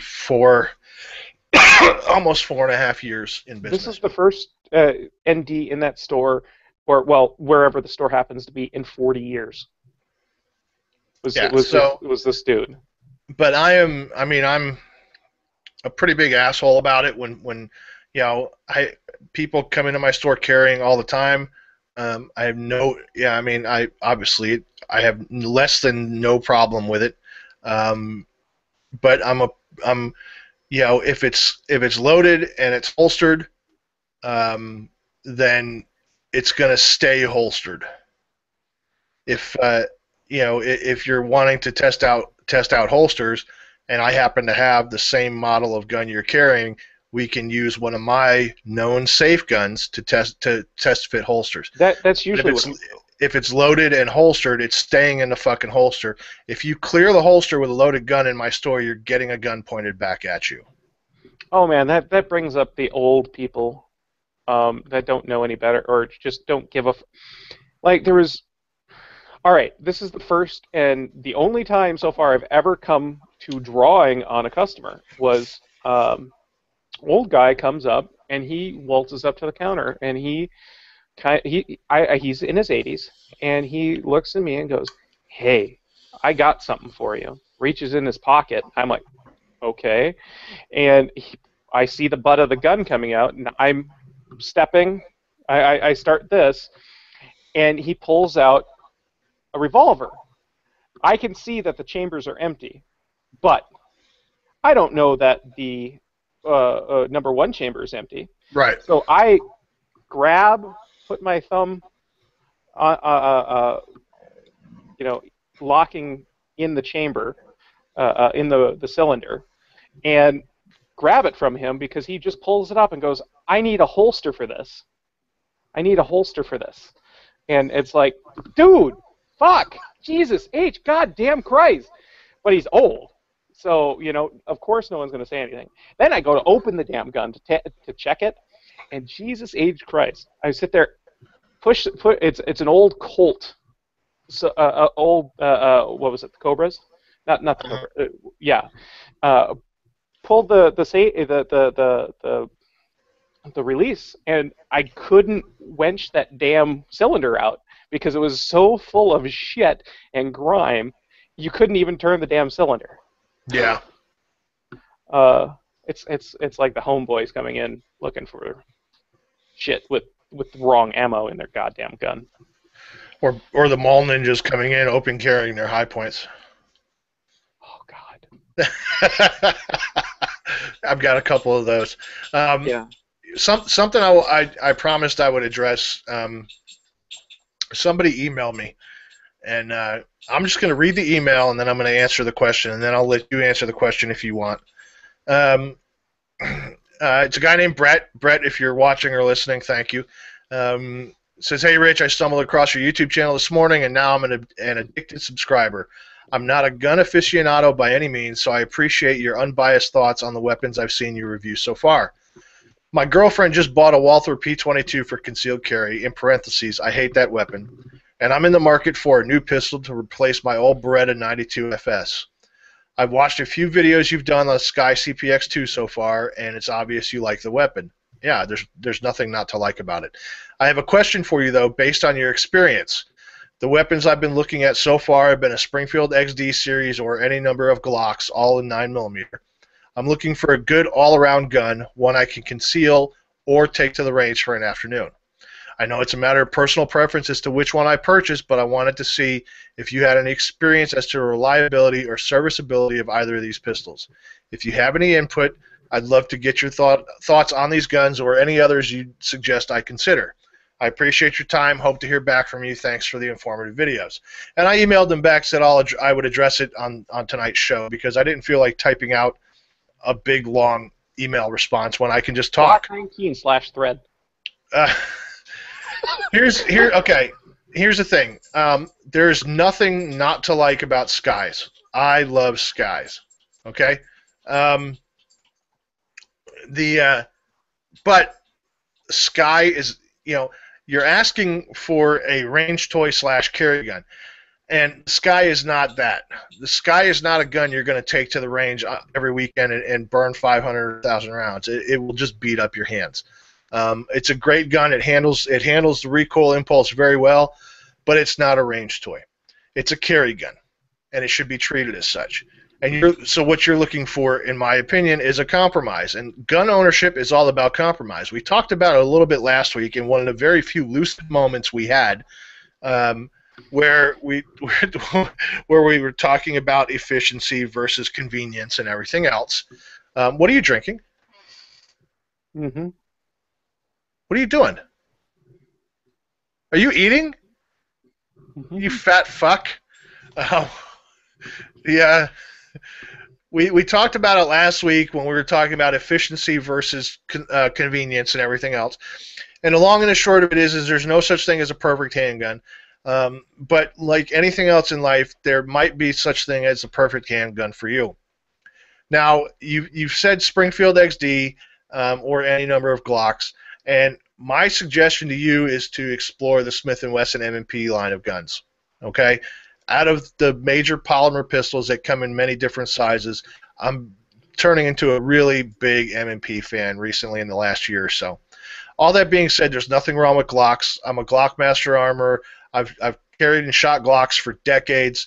I know everything there is to know about Glocks, and they're not terrible guns. Now, the Glock family hates America and Americans. That's a fact of life. Um, They love our money, though. they adore our money, but they hate Especially the us. wife. Speaking of, have you heard? Is the wife getting the company or what? I don't know. She's Hmm. still fighting with the kids, I think.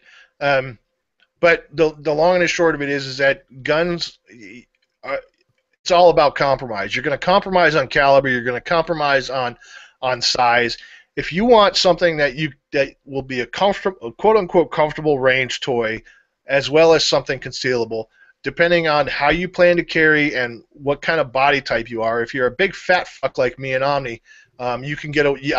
I could conceal a damn Desert Eagle. Okay, um, but I'm not going to because they're stupid.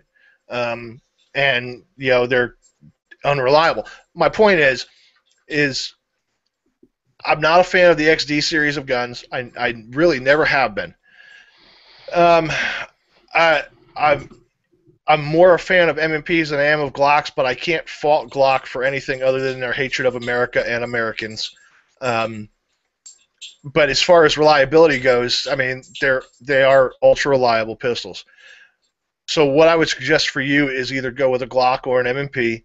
I can't recommend the XD series of guns. I'm just not a fan. And that would be an entire. I could go an entire show talking about why I hate XDs. Um, but I believe we could write a fucking encyclopedia on why we dude, dislike XDs. we should just make a website dedicated to why we hate XDs. That involves work, though. This involves drinking and talking. Well, we could See, make a that's the WordPress whole. blog site. That's free. That's the whole reason that I like this is because I can drink and bullshit and not have to, make shit on iTunes. Right. Well, Oh wait. what I'm driving at is that life is full of compromises, and the gun that you're going to carry / use as a range toy, if it's going to be a little bit of both, it's all about compromising. You're going to compromise on the gun. You're going to compromise on caliber. Compromise. And that's just something you're going to have to get used to. Your wife will have no problem at all with either of the guns that I've suggested, as far as either Glock or M&P. Just get rid of the goddamn Walther. Or use it for a suppressor host, like I do. To demonstrate. T22 is not a concealed carry gun. No, it's not. Or No, is- no, it's not a concealed carry gun by any stretch, but it makes a damn fine suppressor host. Okay, for me to demo suppressors in the store, it makes a damn fine suppressor host. Okay, it works approximately 37% of the time, and so when it works beautifully. But as far as being reliable, no, not so much. My point is that I'm glad you want to replace the Beretta 92, because the Beretta 92 is just a shitty gun, shit with shitty design and shitty engineering, and I hate decockers with the fury of 1,000 suns. So go with either a Glock or an M&P, probably if you're going to want to compromise between carry / range toy, you're going to want to go with M&P 9C or a Glock 19. yeah, you're going to want to go with a mid-size, maybe not so much a full size, depending on your frame. You know how big a guy you are, how you intend to carry, so on and so forth. Um, I think if you explore the options for the M&Ps, you'll be pleasantly surprised. And yeah. But thank you for writing. Thank you for watching. Thank you for subscribing. Blah blah blah. Now, before we alienate all of our XD watchers, here's the thing. When people ask me for a recommendation, I don't recommend XDs because I wouldn't carry an XD. I'm not saying that they're terrible, absolutely worst gun ever designed. I don't like them. No, that's the Beretta 92. Them. Well, yes, that would be. It's the one thing where Taurus does better than the original company, is because the PT with the we talked about this last week or 2 weeks ago. Yeah, why do we always end up on the same shit? Let's circle jerk a little bit here. Anyways, yes, M&P C Glock 19 is what we would recommend because neither of us would be willing to carry or, love on a XD because we just don't. Well, a guy came in the other day, asked me about a 32. He wanted a 32 ACP. 32? No, a 32 ACP. And I told him, I said, sorry, bud, you're out of luck. I don't have them. I won't sell them. And that's. I mean, I would love to take your money, but if you got your heart set on a 32 ACP, I am not the store for you. And he's like, well, why not? Because I wouldn't trust my own life to it, so I'm not going to sell it to somebody who's going to trust theirs to it. It's just I'd rather sell you an LCR in 22 mag. Yeah, essentially. You're better off throwing a rock and wagging your finger and giving stern words to your assailant than you are trying to shoot somebody with a 32. So eventually I talked to him. I said, look, if you're going to go that small, if you want a pocket pistol that small, then just get a 380. It's not the optimal solution, but it's going to fit your requirements for form factor. It'd be slightly more powerful than the 32. It actually has. There are this is my preferred carry ammo for my my 380s. It's Buffalo Bore 100 grain hard cast lead. I don't mess around with hollow points in 380 because it's already wimpy enough in penetration. Going back to a couple of YouTube statements about our recommended pistols. Personally, yes, I would highly, highly recommend the BP9. It's been something that I've carried a lot. I like HKs, even though, like Glock, HK fucking hates us. But it's like an abusive relationship. Well, I keep going back. Brandon says, I heard HK hates our gun rights, didn't know Glock.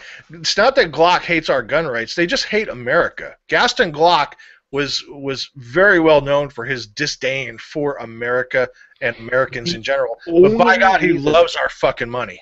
The only reason, read the Gaston Glock biography. It's a fan. The Tales of the Glock, I believe. I can't remember off the top of my head. I've read it.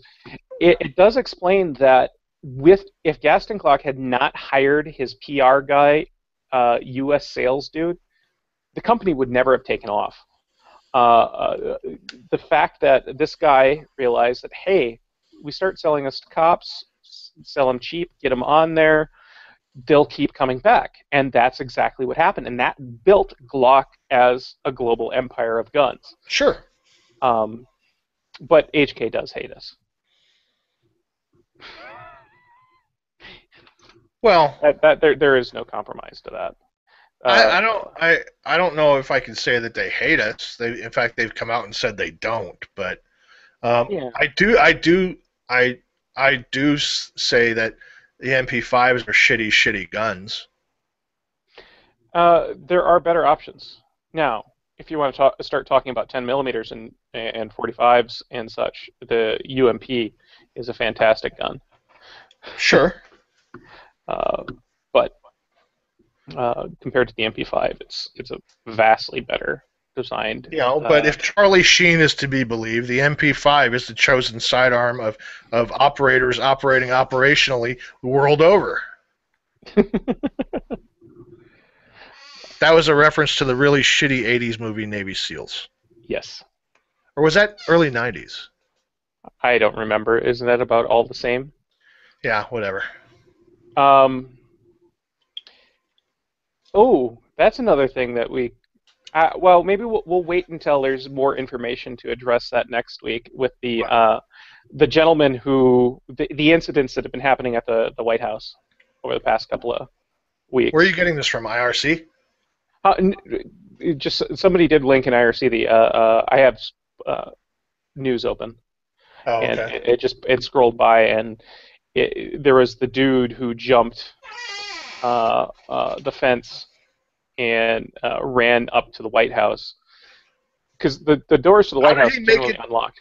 How did he make it all the way across the lawn without getting shot by the Secret Service? Because there's usually snipers on the roof. The POTUS had just left. B. But that doesn't change the fact that there's usually snipers on the roof. It also points out that they are hesitant to shoot. Somebody running across the lawn. They are. We got to remember that. Motherfucker, I would shoot somebody running across my goddamn lawn. Okay, I mean. You're not being watched by thousands of cameras at the same time. My little postage stamp lawn, I would shoot a motherfucker running across it. For fuck's sakes, it's the White House. Okay, they're the Secret Service. Their entire mission is to protect the president and the White House and the staff in the White House. Shoot that motherfucker. He's obviously crazy.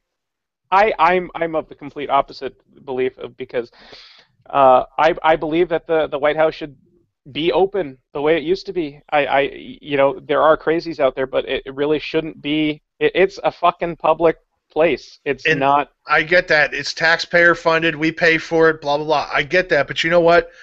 For better or worse, we are still we might not be the greatest nation in the world, but we are. We are still a superpower, and we are the world police. And in this day and age, it's just it's the way it is. I guess. Well, anyways, the big addressment was they found massive stockpiles. I'm going to jazz hand here of ammo in the guy's car. You know how much ammo he had in his car? A box, 2 boxes. 800 rounds. That's like me going. Well, if it was 22 long rifle, that qualifies right now. Was it 800 rounds of 22? Because that would be a massive stockpile right now. I'm just saying. I believe you're right there. They don't specify what he had. They did say he had a knife on him, but it was a fucking folding knife. The fence, but it does prove that. Why did he jump the fence though? I think Did he say before they tased him in the balls? The balls. I don't think they've released a statement from him at all.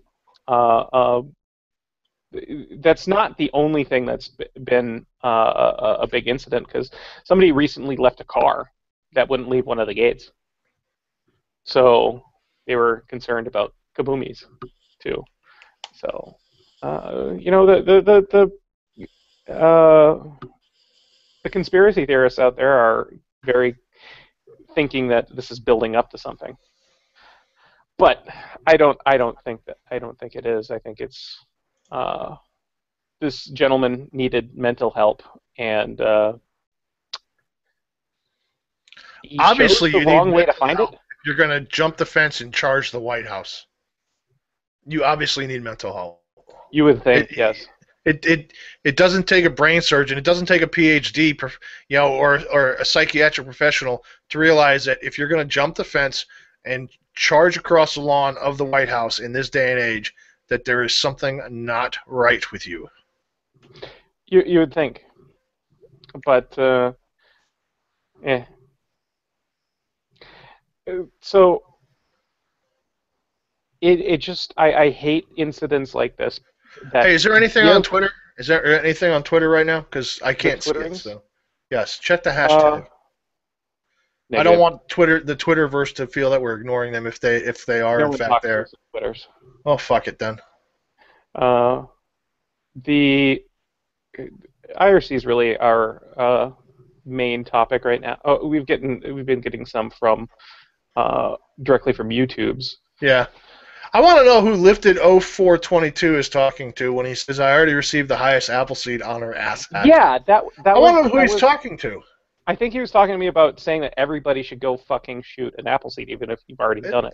So what? It doesn't matter the highest Appleseed honor. Appleseed is just cool. It's awesome.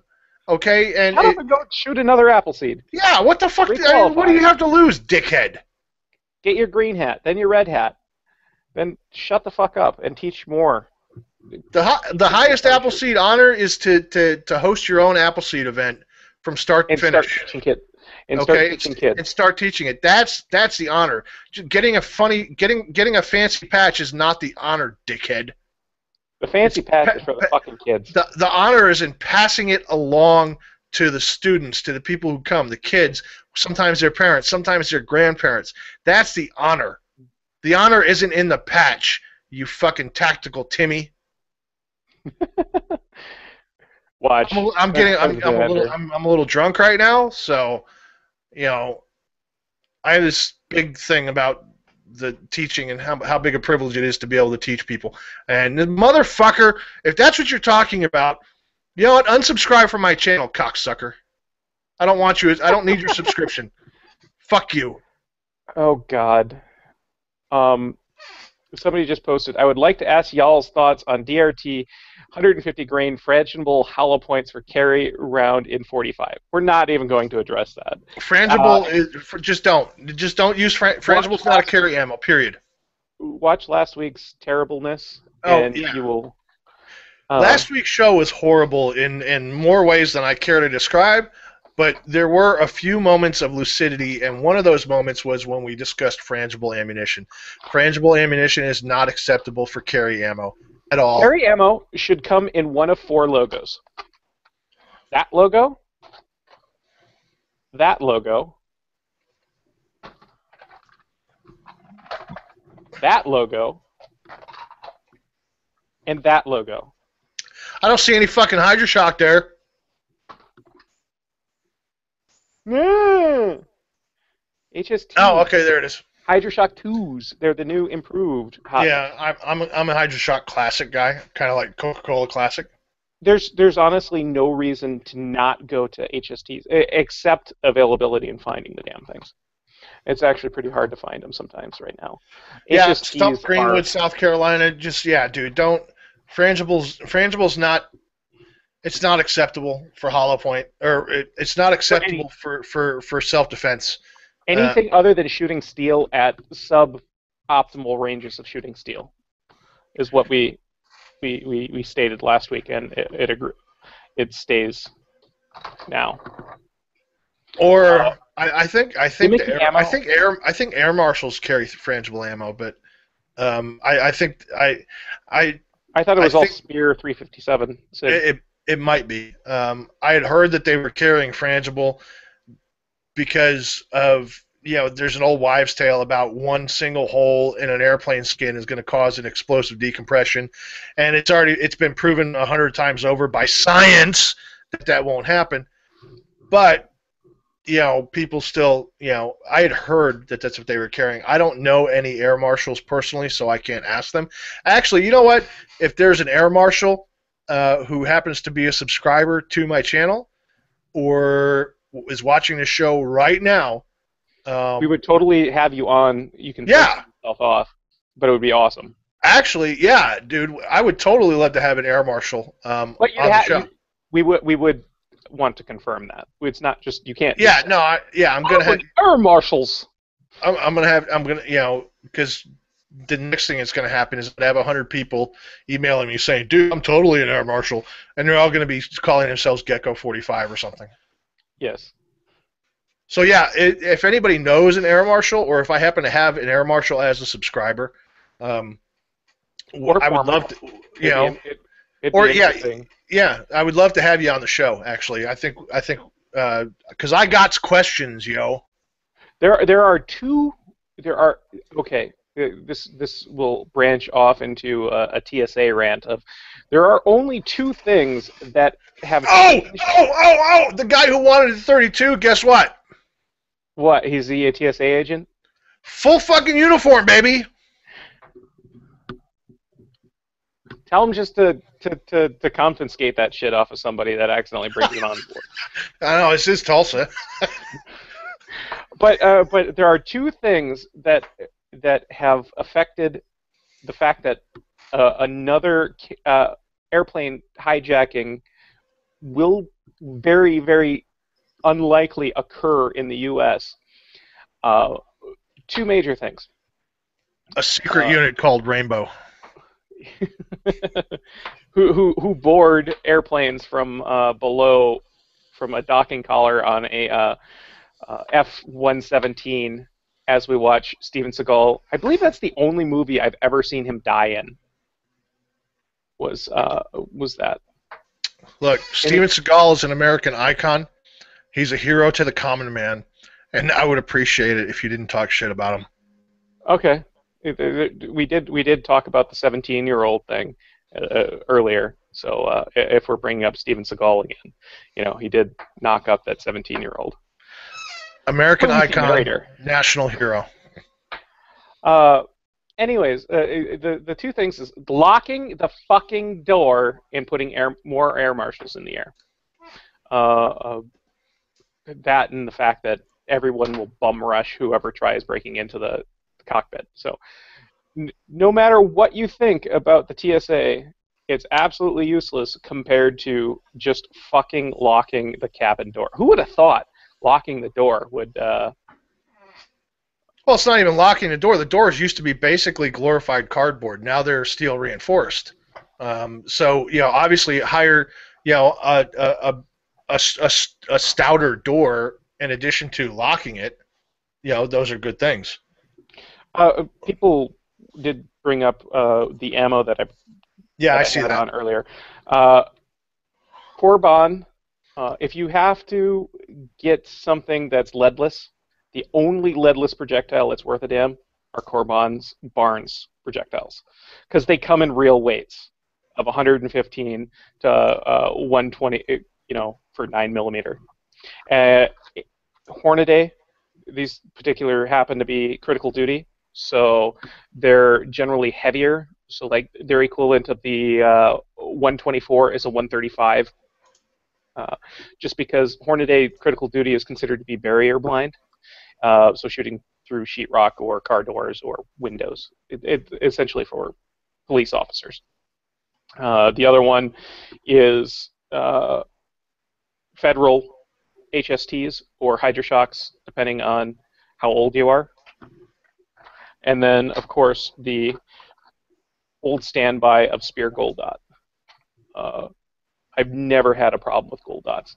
However, I have been slowly switching over, been loving these HSTs lately. They mushroom beautifully, they perform well. I might be giving up the gold dots for HSTs. In 9mm at least. My 45s, I generally shoot 250 grain depleted uranium rounds because it's a 45. So we are approaching our 2-hour mark. Yeah, we're getting there. I think we should probably go ahead and wind it down.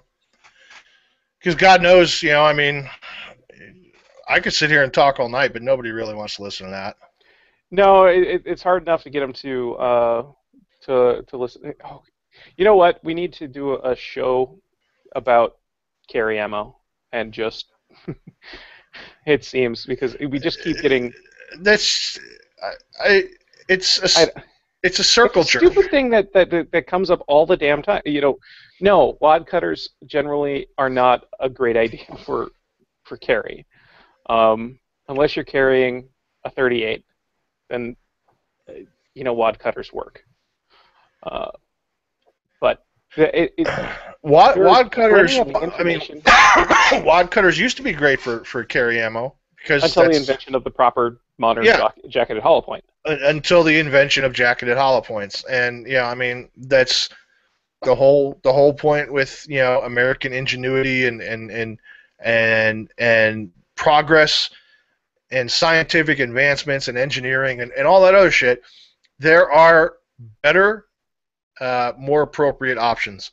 I mean, if you want to look, I mean, if you want to play Dirty Harry for a day, then go with wad cutters. But there's better options out there, and it's called the jacketed hollow point, and you can get them you can get them in more flavors than Baskin Robbins. And get a one of weight. Don't get these seriously underweight projectiles. They don't perform well. There's a reason that no matter how much jacketed hollow points have modified or changed, they're generally the same weights as they've always been. And it's not, and it's actually, there's a reason behind it. Penetration and science. Yes. Another thing that we want to bring up for our gunnitors, people who are on Reddit Guns, shoot the matches this week. We've got 1 week left. I don't think we have very many entries for President Ender's $50 prize. So what is going to happen? The best shot that records himself shooting and records himself walking up to the target will get $50. The long and the short of it is we're going to stop hosting the matches if we don't get more. If we don't get more participation, we're just going to stop putting them up. It really doesn't make much sense to carry them too much. That's another reason that what's going to end up happening is that it's all going to go to Gun It matches, subreddit Gun It matches. We're probably not going to translate Flare over. You're going to be able to go to there, and we'll specifically direct people who ask over there because it just ends up being. I love having people shoot the matches. I love it when people participate in the matches. But there's no damn point for any of us to do anything if they're not going to participate in the matches. Yeah, I don't shoot them anymore just simply because I don't have the time. But when I first started getting really involved with Gun It, it was through the matches and through participating in the matches and coming up with new matches. Okay, the Gun It Defense Force, that's my fucking idea. Okay, and it's a damn good one, and it was funny at the time. But that's how I started getting involved in Gun It in the community, was through participating in the matches and coming up with new ones for the after I won a couple. So, and that was a great way to kind of break the ice with the community. The flip side of that coin is the community was a whole hell of a lot smaller then, and it was maybe 30,000, 40,000 subscribers back then. And it's almost five times that size now. So the point that what we're trying to get at is we love the matches and we want to keep doing them, but if there's not enough participation, they're just going to move to their own dedicated sub where people who want to do them will do them. We did finally have a Twitter post. Oh, yeah? It's about my pronunciation of Hornady, and because I called it Hornaday at one point. Along with Sega, whatever. I don't care. I don't really give a shit. You know what I'm talking about. Sure. That's good fuck enough. And Matthias wants us to address hot dog water, if that makes any sense to you. The chocolate starfish? The chocolate starfish? Chocolate starfish and hot dog flavored water? Is that what he's talking about? Yes. I believe so. Is that really what he's talking about? I don't know. He just keeps bringing up hot dog water, so I don't. He never mentioned chocolate starfish at Is he all. talking about it in IRC? Yes. So ask him. Well, shit, he can hear me. Yeah. I don't know.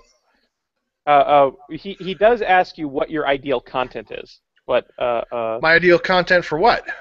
that's exactly they keep fucking being super vague about Look, shit. guys, It's like, this show isn't about ideal content. This show is honestly, this show is is it's us getting drunk talking about random shit.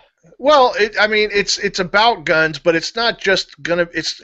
I wanted to start doing this show so I could so I could talk to my friends and talk to my audience about stuff other than guns. As much as I love talking about guns and gun culture and gun politics and everything else, there are other things in life to talk about besides guns. And the great thing is that with this platform, with these hangouts and the fucking iTunes Omni, that gives us that platform to do that.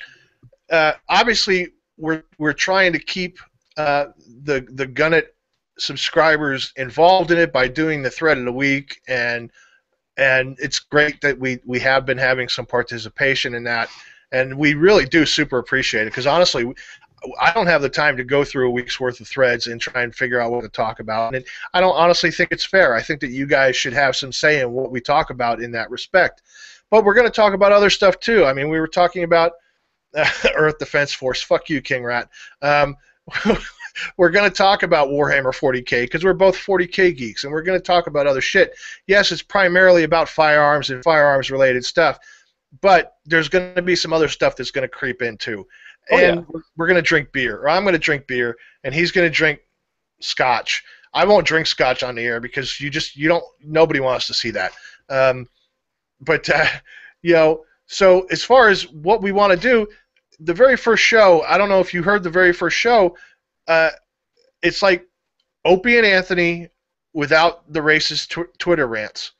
It's just two guys talking about shit. Okay? And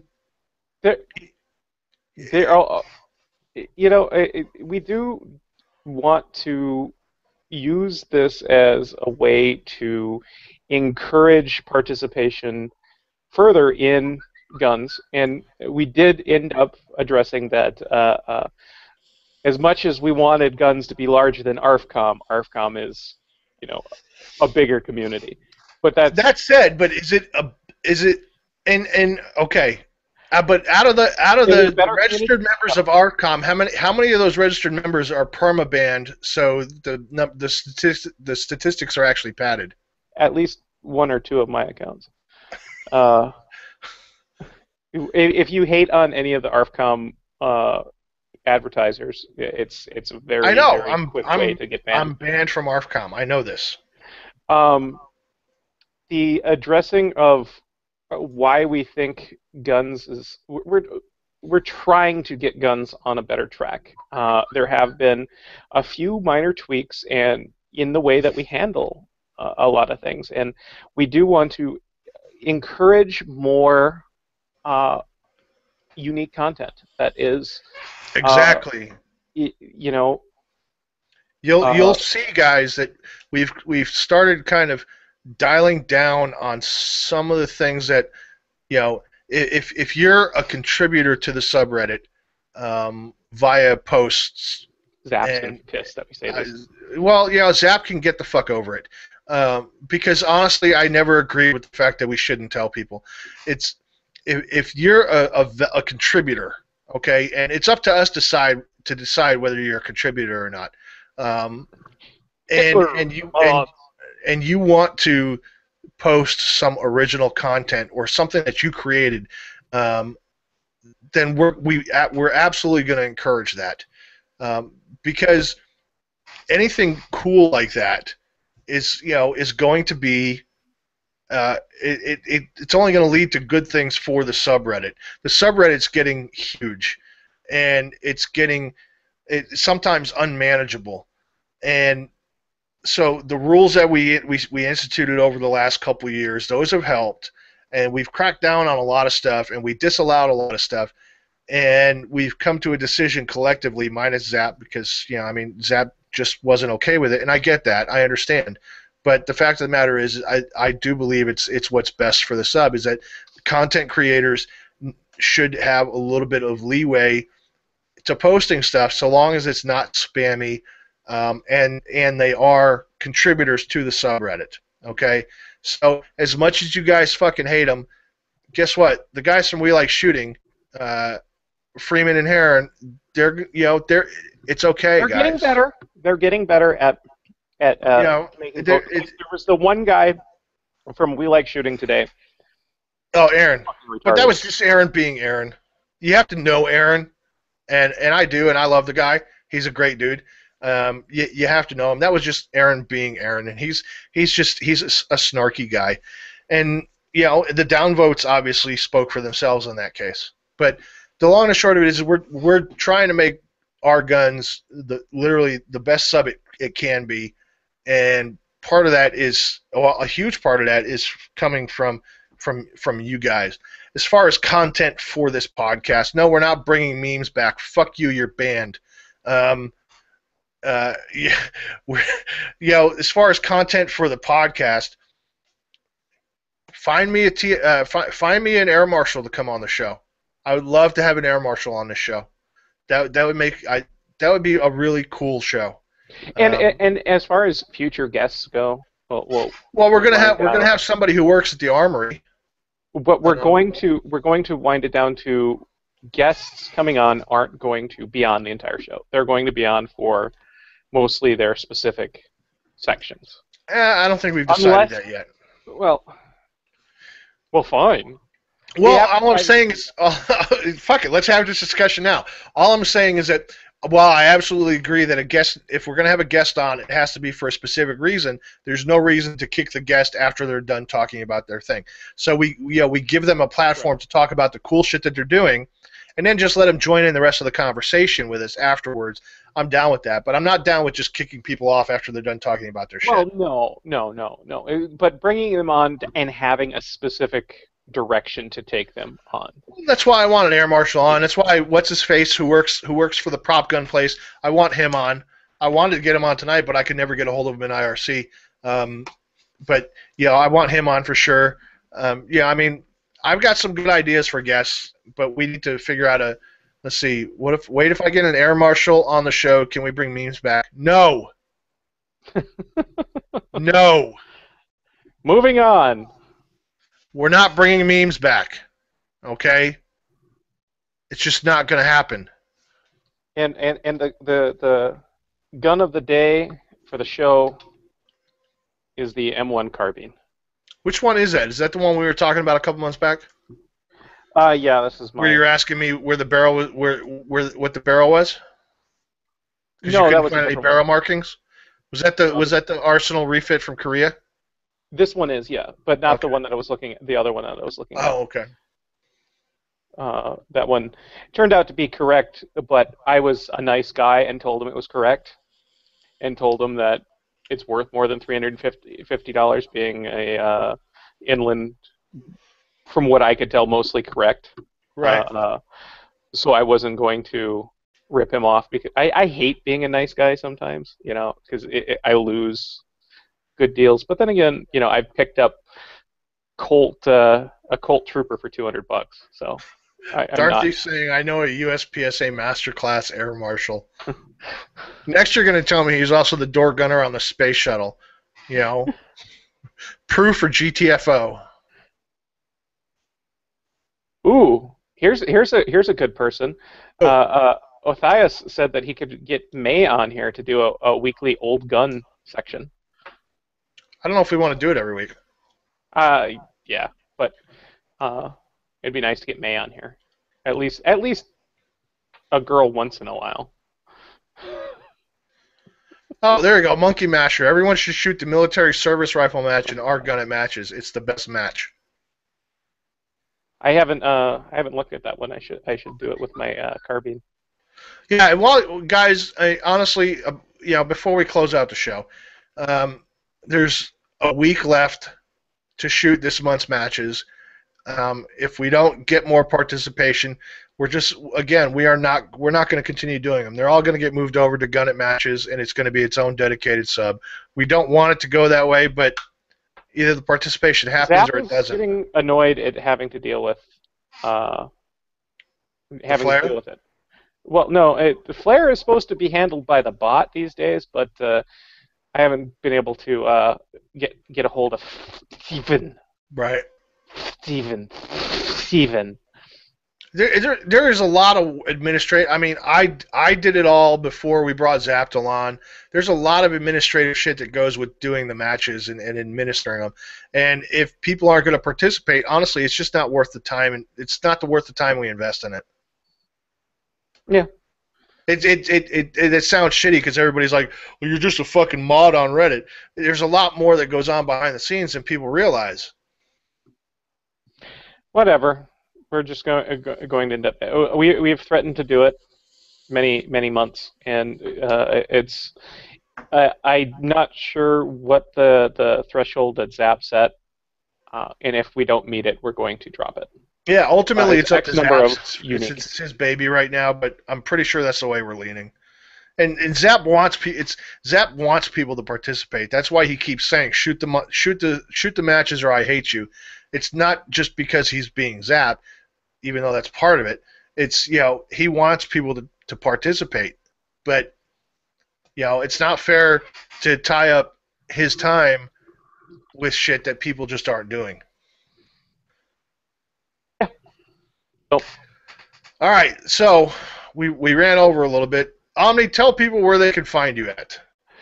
You can find me on the Reddits, generally shitting up threads and bitching at people for doing stupid shit, such as using birdshot for home defense and carrying Full Metal Jacket as self-defense ammo, or just doing general retarded shit. And then you can find me on Twitter /theOmniFox.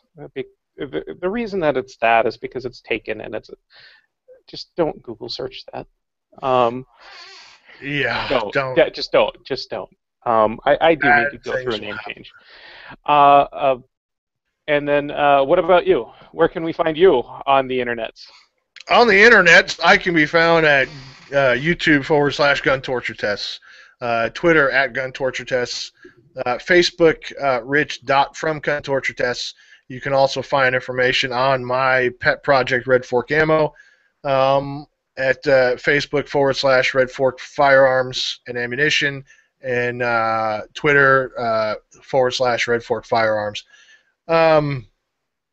That's it. We'll see you guys next week. Thanks for listening. At one point, we had up to 30 viewers, so that was pretty cool. That's the most we've had. That's awesome. Yeah, I think the most we had previous to that was like 27. So this week we hit 30. So that was pretty kick-ass.